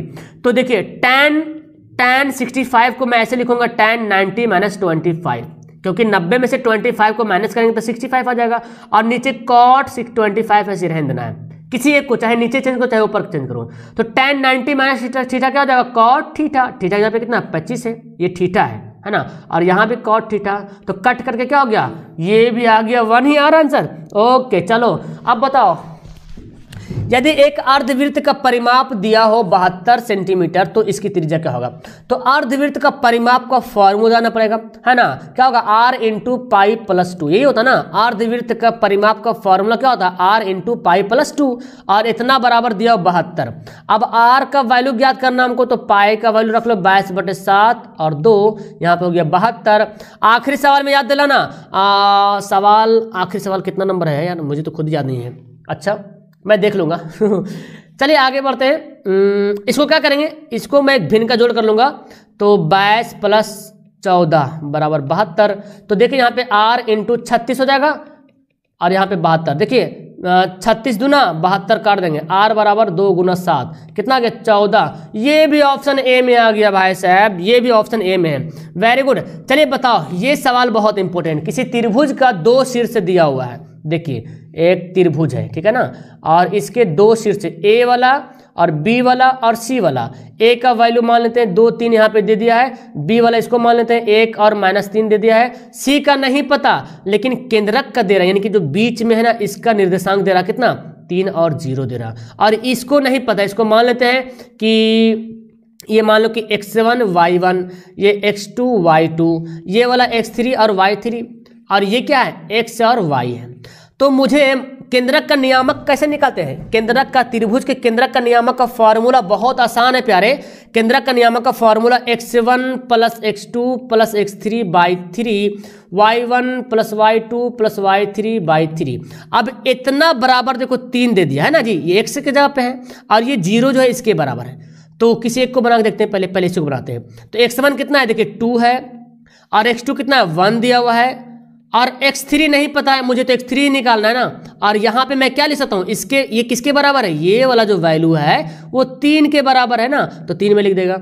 अब देखो 2 1 3 हो जाएगा, 3 + x3 बराबर 3 3 9, तो x3 बराबर 9 - 3 बोले तो 6 ऑप्शन देखो, ऑप्शन सी में दिख रहा, तो ऑप्शन सी में दिख रहा हम डायरेक्ट लगा लेंगे, और किसी में तो सी में, किसी में तो 6 दिखने रहा है ना। x का वैल्यू आ गया कितना, x3 का वैल्यू 6 आ गया, तो हम ऑप्शन से निशान लगा, क्योंकि 6 तो इसी ऑप्शन में दिख ही रहा और किसी में नहीं दिख रहा।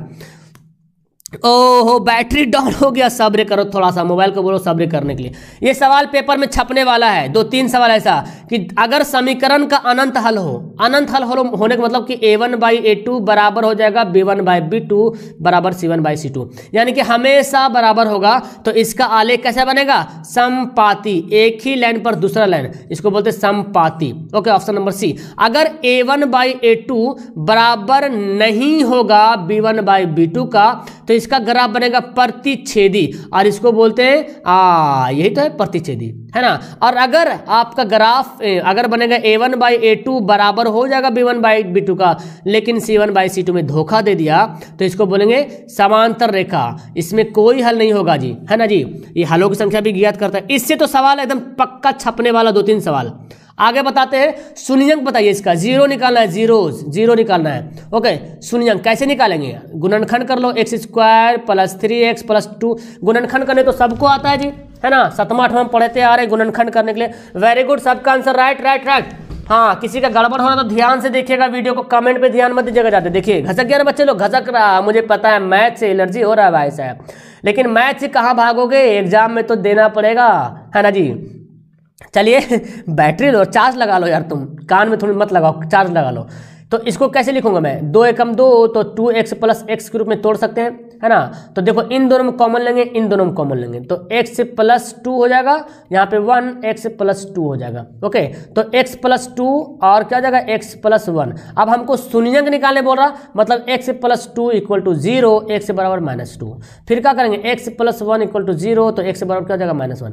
तो देखिए x का वैल्यू -2 और x का वैल्यू -1, यानी कि दो शून्यंक आ गया, दोनों एक माइनस में, एक मतलब एक a जो है माइनस में है, और 1 माइनस में, 2 भी माइनस में। ओके, चलिए, हाँ ये सवाल बड़ा ही गजब का है। किसी समचतुर्भुज के विकर्ण की लंबाई दे दिया है और इसकी भुजक लंबाई पूछता है। देखिए समचतुर्भुज होता है क्या, समचतुर्भुज क्या होता है, ऐसे देखिए ये है समचतुर्भुज, है ना जी। समचतुर्भुज के आमने सामने की भुजा समान होता है, मैं मानता हूं ए बी सी डी। चलिए फटाफट इसका आंसर दीजिए, मेरे आंसर देने से पहले आप लोग का आंसर आना चाहिए। वेरी गुड, सबका राइट आंसर है। मैथ में ही तो कमाल दिखाना प्यारे, बाकी साइंस सोशल सब तो रट्टा मार लिया है, मैथ में कहाँ जाओगे, फंसने वाले हो, इसलिए क्लास को रिवीजन करो। ये विकर्ण में दे दिया यहाँ पे ऐसे, और ये विकर्ण है ना, बोल रहा है विकर्ण 30 और 40 है। तो देखो आपको पता होना चाहिए कि समचतुर्भुज का विकर्ण एक दूसरे को बराबर बराबर भाग में काट देता है, काटता है, और 90 डिग्री का कोण भी बनाता है। इधर भी बनाएगा, इधर भी बनाएगा, इधर भी, सब तरफ 90 डिग्री कोण। तो 130 140 है, अगर ये बराबर में खींच लूँ तो 15-15 में बढ़ जाएगा। अगर बराबर काटता है, समचतुर्भुज का विकर्ण एक दूसरे को बराबर बराबर भाग में काट देता है, तो 15-15 में बढ़ जाएगा, और इधर 20-20 में बढ़ जाएगा। तो बोलो भाई देखो ये और ये यहाँ पे 90 डिग्री का कोण बनता है ना, 90 डिग्री का कोण बनता है हर जगह। जब 90 डिग्री का कोण बन गया तो इसके जस्ट सामने वाला जो भुजा होगा वो क्या कहलाएगा, कर्ण कहलाएगा। और कर्ण कैसे निकालते हैं, 20 का स्क्वायर प्लस 15 का स्क्वायर। चलिए 20 का स्क्वायर 400, 15 का स्क्वायर 225, कितना आ गया 625, और ये किसका है 625 जो है 25 का वर्गमूल है। कितना आसान है। तो ये आपको बनाना है, यही तो आपको बनाना है जी, यही है समचतुर्भुज का। अगर आपसे पूछ लेगा कि लंबाई निकालिए तो कितना आसान से बनाइएगा इस टाइप से। चलो बताओ, अगर ये एपी में है, क्या एपी में है, देखते हैं। एपी में है फिलहाल यहाँ पे बोल रहा, अगर ये एपी में है तो पी का मान निकालो।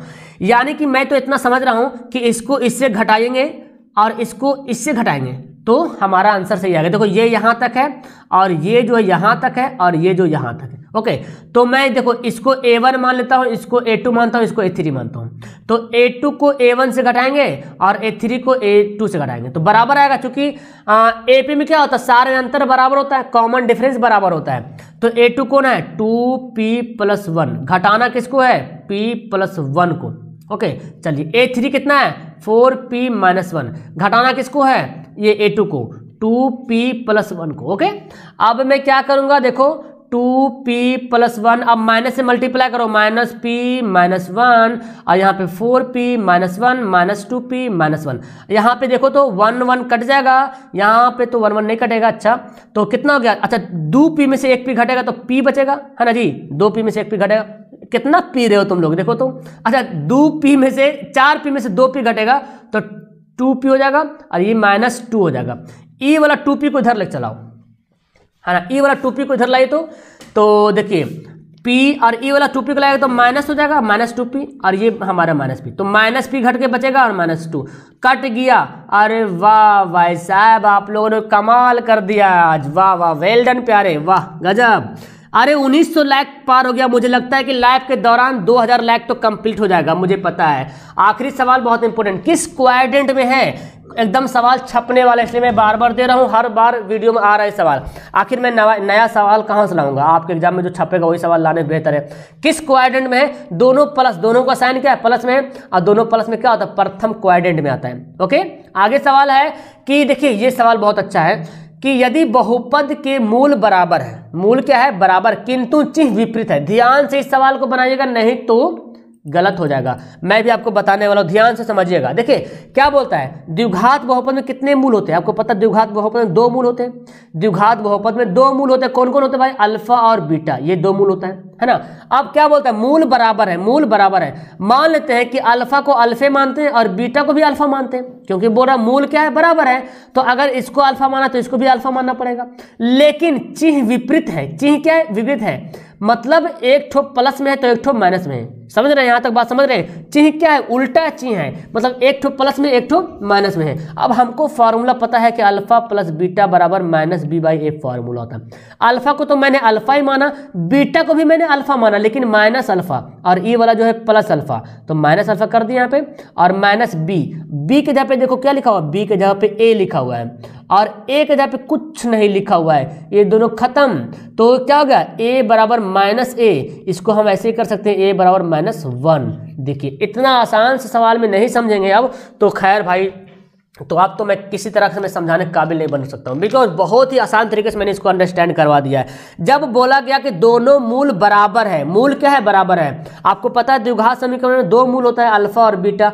तो मान लेते हैं अल्फा को भी मैं अल्फा ही माना, पहला मूल को अल्फा माना, दूसरा मूल को भी अल्फा ही मानेंगे, लेकिन चिन्ह विपरीत है, मतलब इसका साइन अलग अलग है, एक ठो प्लस वाला है, एक ठो माइनस वाला है। अब तुम लोग जानते हो अल्फा प्लस बीटा बराबर, तो पहला वाला शून्यक को भी अल्फा ही माना और दूसरा शून्यक भी अल्फा माना, लेकिन माइनस अल्फा। अब इसका फॉर्मूला बैठा लेंगे, क्या हो जाएगा, वेरी गुड, -2 कहां से ला रहे हो, -1 होगा जी, कट जाएगा। अरे यहाँ पे कट जाएगा प्यारे, तो 0 बचेगा।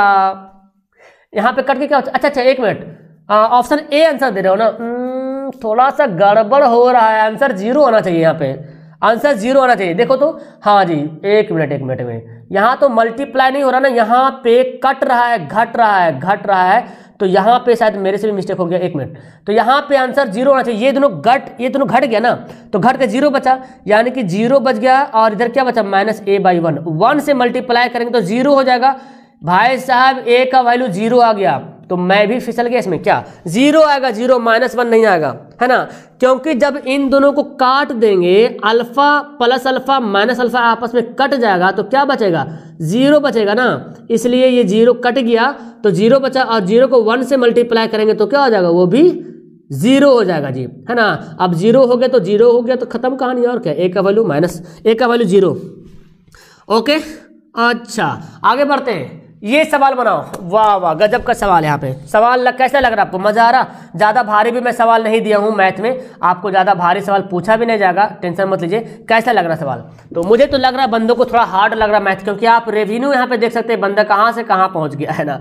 देखिए, शंकु का आयतन दिया हुआ है, आधार का क्षेत्रफल। अच्छा बताओ, शंकु जो बना हुआ है ये है इसका आधार, है ना, आधार का क्षेत्रफल दिया, क्या, आधार का क्षेत्रफल। अब बताओ आधार क्या होता है? शंकु का आधार जो है वृत्त के जैसा होता है कि नहीं होता, गोल होता है ना। शंकु का जो आधार होता है वृत्त के जैसा होता है। कैसा होता है? वृत्त के जैसा होता है। शंकु का आधार वृत्त के जैसा होता है। अब वृत्त के जैसा होता है तो वृत्त का क्षेत्रफल क्या होता है, πr² होता कि नहीं। वृत्त का क्षेत्रफल क्या होता है, πr² होता है। तो वृत्त का क्षेत्रफल πr² मतलब इतना बराबर दे दिया है ना जी, इतना बराबर आंसर क्या दे दिया 126 के बाद गायब हो गया क्या, ठीक। तो अच्छा देखो 127 का गलती बोला यार, तुम लोग क्या कर रहे हो मेरे प्यारे, 127 का आंसर गलती करोगे। ओके देखो, तो इस शंकु में जो आधार बना हुआ है वो कैसा है, वृत्त के जैसा है, और वृत्त गोल होता है। वृत्त का क्षेत्रफल मतलब आधार का क्षेत्रफल, ये दिया हो कितना, 314, यानी कि 2πr² बराबर 314। अब बताते हैं शंकु का आयतन का फॉर्मूला क्या होता है, 1/3 πr²h, और इतना बराबर दे दे 1570, ठीक है। अब देखो 1/3 πr², जो कि यहाँ पे देखो πr² कितना दिया हुआ है, 314, h यहीं पे रखेंगे 1517। अब देखो ये इससे कट जाएगा 5 बार में जी, h बराबर क्या हो जाएगा, 3 × 5 बोले तो 5 तिया 15, वेरी गुड, 15 यहाँ पे हो जाएगा। 2000 लाइक कंप्लीट कर दे तुम लोग। Oh my God, mind blowing आज हो गया, आज गजब हो गया। 15 इज द राइट आंसर। हाँ, इसलिए यही तो मैं बोल रहा हूँ, मैथ में बच्चा ऐसे ही फेल होता है, ऐसे ही फेल नहीं होता है प्यारे। हमारे बिहार में बच्चे को फेल होने की संख्या मैथ में ऐसे ही नहीं होता, क्योंकि मैथ में ध्यान नहीं देता है, उसको मैथ बड़ा टफ लगता है। बाकी मैं तो इतने प्यार से पढ़ा रहा हूँ, फिर भी पता नहीं। बताओ एम के लिए सम संख्या कौन है? देखो ये ऑप्शन सी हमारा राइट आंसर। क्यों? क्योंकि यहाँ पर एम के जगह पे कुछ भी वैल्यू पुट कर लो, 1 रखोगे तो भी सम आएगा, एम के जगह पे 3 रखोगे तो भी सम संख्या आएगा, m के जगह पे आप कुछ भी संख्या रखोगे तो भी सम संख्या आएगा। लेकिन इसमें अगर m के जगह पे कुछ भी संख्या रखोगे तो कभी सम कभी विषम, कभी सम कभी विषम। यहाँ पे भी वही हाल होगा, यहाँ पे भी वही हाल होगा, तो हमारा आंसर क्या हो जाएगा, सी इज द राइट आंसर। 128 का आंसर मैंने बताया 0 होगा यार, 0। आप देखो आगे 128 का आंसर 0 होगा, आगे मैंने सुधार दिया है। ओके आगे बताओ, ये देखो मिलाने वाले बिंदु का नियामक तो खैर पेपर में छप गया है, समझ लो एकदम छपा हुआ है, टेंशन मत लो, छपा हुआ आपके पेपर में है। कैसे बनाएंगे, x1 + x2/2 y1 + y2/2। बताओ x1 कौन है, ये देखो -2 है, और x2 कितना है जी, 4 है बटे 2, y1 कितना है, 3 है, y2 1 है बटे 2। तो देखो यहाँ पे कितना, 4 में से 2 घटेगा तो 2/2 और 4/2, यानी कि 1 और 2।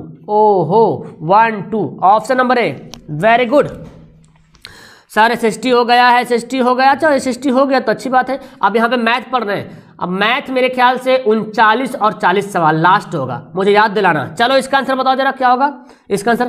पीडीएफ आपको मिल जाएगा टेलीग्राम पे सब ज्वाइन हो जाना, ठीक है ना। नीचे डिस्क्रिप्शन में लिंक दिया हुआ है, आपको वेबसाइट पे भी मैं डाल दूंगा, वेबसाइट पे। इसका आंसर कौन बताएगा, फास्ट बोलो इसका आंसर। Very good. देखो आपने फॉर्मूला पढ़ा है sec square theta minus tan square theta बराबर 1, ये पढ़ा कि नहीं पढ़ा है ना। Sec square theta minus tan square theta बराबर 1, लेकिन यहाँ पे बात तो उलट गई है, तो मुझे क्या करना पड़ेगा, यहाँ पे कॉमन लेना पड़ेगा। माइनस ले लेते हैं कॉमन, ठीक है ना। जब माइनस कॉमन लीजिएगा तो टेन जो माइनस में है ना ये बन जाएगा प्लस में, है ना, और इस सेक जो प्लस में ये बन जाएगा माइनस में, है ना जी। और ई वाला जो माइनस है ना उठ के इधर आ जाएगा, यानी कि tan square theta minus sec square theta हो जाएगा -1। क्या हो गया, option number D right. Very good. चलो आगे बताओ। देखो इसका ये सवाल लिखा हुआ है 1 प्लस कॉट, लास्ट सवाल बताना 39 और 40 नंबर, ठीक है ना। कॉट स्क्वायर ए बटे 1 प्लस टेन स्क्वायर ए। चलो फॉर्मूला 1 प्लस कॉट स्क्वायर ए क्या होता है, कोसेक स्क्वायर ए होता है ना, और ठीक है ना। 1 प्लस टेन स्क्वायर ए क्या होता है, सेक स्क्वायर ए। अब मैं क्या करूंगा, कौशिक को मैं बदल दूंगा। कैसे बदलूंगा भाई, 1 बाई साइन स्क्वायर लिख सकते हैं ना। कौशिक का फॉर्मूला 1 बाई साइन स्क्वायर हो गया बटे इसको बराबर यहाँ पे सेक को मैं क्या लिख सकता हूँ 1 बाई कॉस स्क्वायर। ये सब सवाल तो बंदा देख देख के डायरेक्ट मारेगा। अब इसको मैं इधर करता हूँ, ये जो भाग है ना भाग को पलट देंगे, 1 बाई साइन स्क्वायर ए, तो कॉस स्क्वायर चला जाएगा ऊपर में और नीचे 1। तो आप लोग भी समझ रहे हैं ना, बच्चे लोग कितने इंटरेस्ट लेते हैं मैथ से, कितना सताता है मैथ उसको, देख रहे हैं ना। तो क्या फॉर्मूला जाएगा, कॉट स्क्वायर है। आ गया आंसर सी। मैथ जो है सबको बहुत सताता है, हमको पता है ना, इसलिए आप लोग डरिए नहीं भाई। मैथ अगर आपको ना नंबर सही लाना है, रियली में वाकई नंबर लाना, मैथ आपका बहुत बेसिक है। आप मैथ में जो भी बनाते हो ना एकदम परफेक्ट, यही आपको सब्जेक्टिव में देखने को मिलेगा। अब देखो ना यही सवाल दे देगा 2 नंबर सवाल में, यही सवाल दे देगा, तो आप इतना प्रक्रिया करके बना के दिखाइएगा। लेकिन ऑब्जेक्टिव में देगा तो इतना बार पढ़िएगा ना, रटा जाएगा आंसर बा। अब आप फटाफट लगा दीजिएगा, आपको कलम चलाने की जरूरत नहीं पड़ेगा।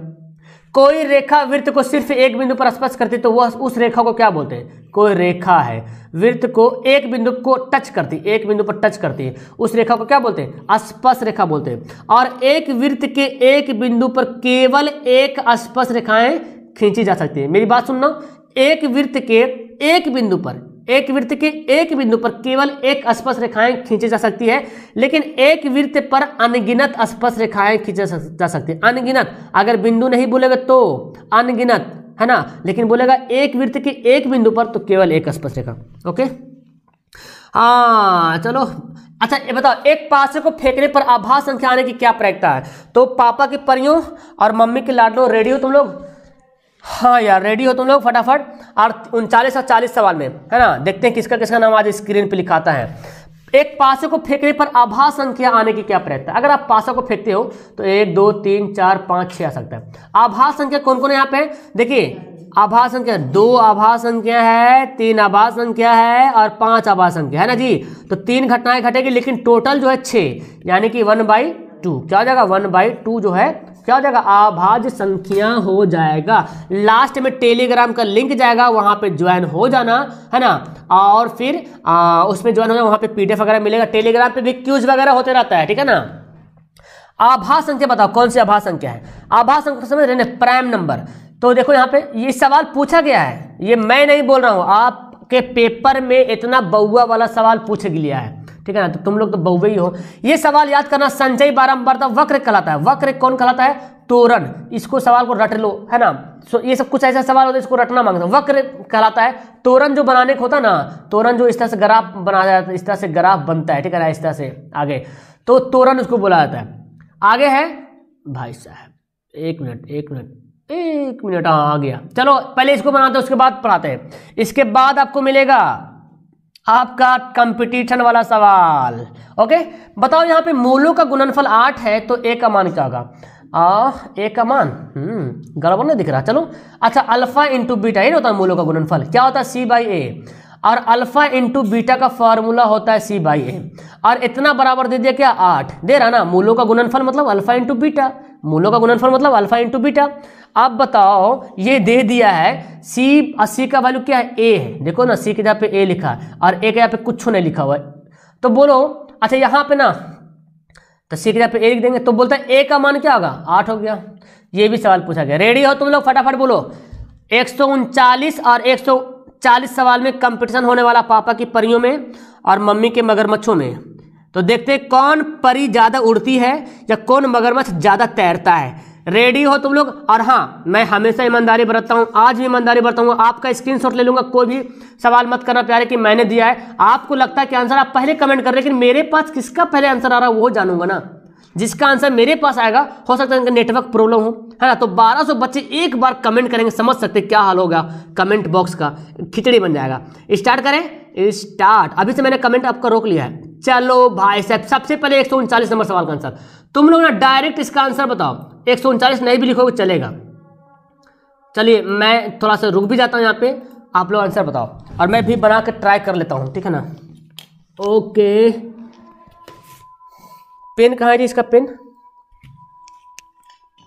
चलिए सवाल क्या होता है, 8 सेंटीमीटर भुजा वाले समबाहु त्रिभुज की ऊंचाई। अरे भाई साहब, समबाहु त्रिभुज की ऊंचाई, चलो बताओ। अब देखते हैं कौन पापा की परी है, आगे की मम्मी के मगरमच्छ है। रेडी तुम लोग हो? सबसे पहले किसका आंसर आएगा मेरे पास? अजान भी हो रही है, मजा आ जाएगा, मजा आ जाएगा। अर्चना वेरी गुड। चलो अब देखते हैं कौन पहले बनाता है आंसर। आंसर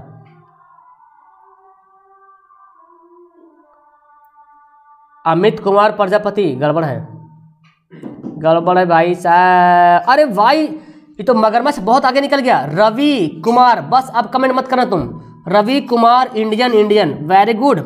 नहीं तो सब देख लेगा। कुमार शानू, बहुत बार इसका आंसर आया भाई। कुमार शानू बहुत बार छापा है, कुमार शानू। उसके बाद गुलनाज, यार वेरी गुड। देखो परियों, तुम्हारा लाज बच गया है, गुलनाज। एक बार और ये आई थी, वेरी गुड। उसके बाद है इरफान, बहुत लेट से तुम पहुंचे हो भाई। चलिए इरफान भी गर्दा उड़ाए हुए हैं। तुम लोग क्या कर रहे हो, देखो आसिर इरफान। इसके बाद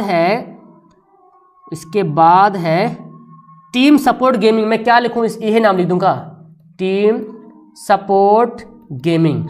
चलो इसका मैं आंसर बताता हूं, ठीक है। चल एक सवाल और है, उसको मैं बताएंगे पहले। तो इसका आ गया 4√3 इसका आंसर होगा, ठीक है ना, 4√3। इसके बाद एक और सवाल में रेडी रहना तुम लोग, 1 मिनट। इसके बाद सबका आंसर आ रहा, वेरी गुड। देखिए मैं पहले बताता हूं। समबाहु त्रिभुज की ऊंचाई का फार्मूला होता है √3/2 गुना भुजा, ये फार्मूला होता है, ठीक है ना। तो √3/2 और भुजा कितना दिया, 8, 2 चौके 8, क्या हो गया 4√3। ओके चलिए भाई रेडी हो? अब आ रहा, अब फिर से एक सवाल और, एक सवाल फिर से और। ओके मैं अभी से रोक लिया है।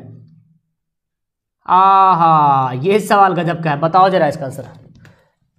चलो अब इसका जरा आंसर बताओ। आखिरी सवाल 140 का, आप ही लोग में कंपटीशन हो। इस सवाल में बता चुका हूं, इस सवाल में बता चुका हूं।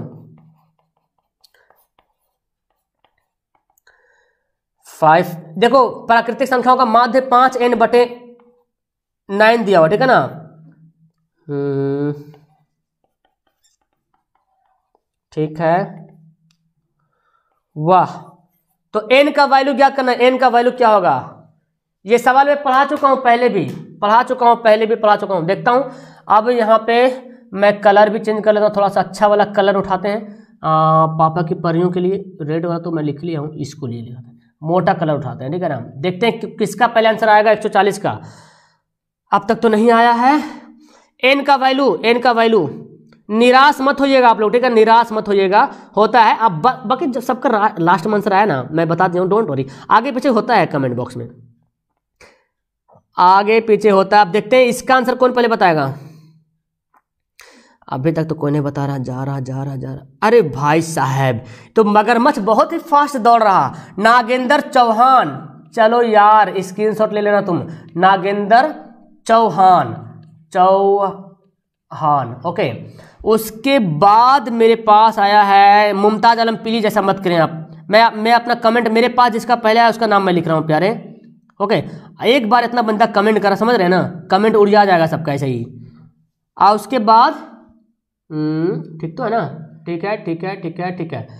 चलो उसके बाद तो बहुत लोग आंसर नहीं है। हाँ भास्कर भारती, बहुत दिनों के बाद इसका नाम मैं पढ़ रहा हूं। कहाँ थे आप जी, भास्कर, भारती, तो ये गर्ल्स हो क्या?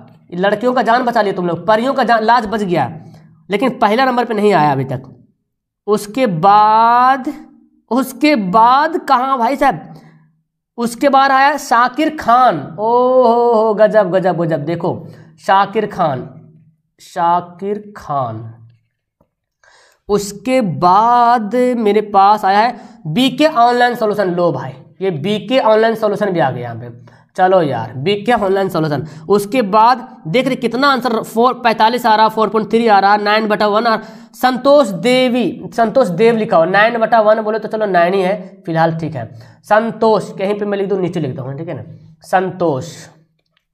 संतोष देव लिखा हुआ है। इसके बाद सबका आंसर है 9 इज द राइट आंसर। मैंने बताया है इस क्वेश्चन को, तो आपको दिमाग में सेट हो जाना चाहिए था। लेकिन एक बात तो मैं देख रहा हूं, जो जिसका पहले नाम आया उसका बाद में नाम नहीं आया, मतलब बड़ा ईमानदारी दिखा रहे क्या आप लोग? वाह वाह वाह गजब।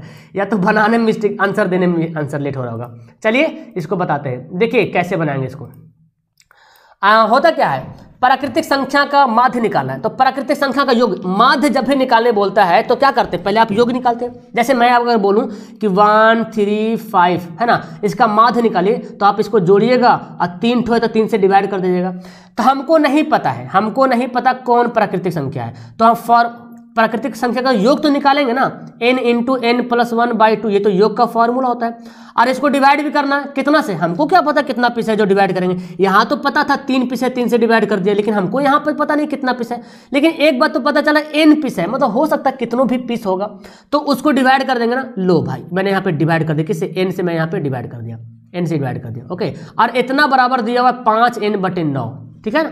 अब हम आगे जब बनाएंगे n × n+1, ये 2 जो नीचे आ जाएगा, ठीक है ना, 5n/9। अब देखो n से n कैंसिल, अब तुम क्रॉस गुना कर लो, तो देखो 2 × 10n और इधर से 9n+9, ये 9n को इधर लाओ, तो 10n - 9n = 9 और n = 9। सवाल पूछा हूँ बहुत बार। थैंक यू प्यारे। आज रात को 9 बजे गोधूली हिंदी और संस्कृत का धुआं होने वाला है, सो मिस्टेक मत कीजिए। कैसे लगी आपकी क्लास? आज की क्लास तो यार तुम लोग रिकॉर्ड तोड़ दे, 2000 लाइक पार हो गया है, माशाल्लाह। तो आपके लिए मेरी दुआएं हमेशा है कि तुम हमेशा एग्जाम में कामयाब होते रहो, आप बहुत ही जहन वाले बन जाओ, बुद्धिमान बन जाओ, ये मेरी दुआएं हैं रब से। और एग्जाम में भी आप बहुत ही अच्छे नंबर लाओ, अच्छा गेस करो, अच्छा गेन करो, एग्जाम में ज़्यादा मार्क्स लाओ यार। यही तो कामनाएं मैं करता हूँ आपके लिए, हमेशा आपके लिए रेडी रहता हूँ। तो आपका सभी का यहाँ पे क्वेश्चन बनाना, पढ़ाना, ये सब मेरा काम ही बचा है। अगर आप मेरे से व्हाट्सएप से जुड़ना चाहते हो 72 540 18 5 62, ठीक है ना, 72 540 18 5 62 व्हाट्सएप से जुड़ सकते हैं। ऐसे टेलीग्राम नीचे डिस्क्रिप्शन में दिया हुआ है, वहाँ पे आप जुड़ जाइए। अच्छा ओके, ऐसा कमेंट नहीं करते हैं प्यारे। देखो सबका नाम अगर मैं लेना बैठ जाऊं तो पता चला कि वीडियो का तो खैर पढ़ाई खत्म, नाम ज़्यादा होगा, है ना जी। ओके चलो एक बार नाम लेता हूँ। गोविंद, मुमताज, शाहिद, अम्बे, जायसवाल, शरीफ, अमित, कुलदीप, जेबा अंसारी, शरिया, दादा गेमिंग, अरे भाई साहब, सोनू, रहमान, रहमती खातून, अरे भाई, जमीला, ऑनलाइन श्री, मधु, दिल के पास, अच्छा, सचिन, अनूप, शालिनी, मोहम्मद दानिश। ओके डियर, वो भी चलेगी, डोंट वरी। कल के बाद मैथ होगा, फिर परसों होगा। अनुज कुमार, विक्रम, मुमताज, कृपा, रुपेश, कादिर हुसैन, शीला देवी जी। 4,99,000 हो गया, और पता है बहुत कम सब्सक्राइबर बाकी है। कितना हो गया, मतलब 200 बाकी है, 200 सब्सक्राइबर बाकी है। काजल सिंह, अमित यादव, रिया कुमारी, मोहम्मद दानिश, आर्मी लवर, बहुत लोग का कमेंट आ रहा है प्यारे। नीतीश, माहिर स्टडी, नूरुल्ला, अमर कुमार, वर्षा कुमारी, नरेंद्र, भास्कर, सतीश, सुरवीर क्या है, सुरवीर है, प्रिया यादव, अखिलेश, रॉकी, काजल, सूरज, अंकित। चलो एक बार लाइव आगे सबका नाम पढ़ेंगे फिर। पप्पू कुमार, नूरैन, प्रतिमा, यस क्या है, मैं रिवीजन कर रहा हूँ 10th का, लेकिन 12th में। अरे भाई साहब क्या बात है, गजब, रिवीजन में ही तो सब कुछ है। परवीन, सरोज, इंडियन, शाहिद अफरीदी, फुरकान, जयप्रकाश कुमार, प्रतिमा कुमारी, अबसर अली, ललन कुमार, आयुष, अंकित, भारती, रुपेश, जसप्रीत बुमराह, अरे भाई साहब बुमराह भी यहाँ पे मौजूद हो गया है, रोहित कुमार, ओके रोहित कुमार, मोहम्मद दानिश होगा, अखिलेश, अनीता कुमारी, महाराज ठाकुर, थैंक यू जी, जसप्रीत, जिन्होंने लाइक वाइक अभी तक नहीं किए हो लाइक कर देना प्यारे। ओके मिलते हैं रात के 9 बजे। ओके मुझे आपके लिए वीडियो बनाना, संस्कृत वाले आना मत भूलिएगा। Okay bye.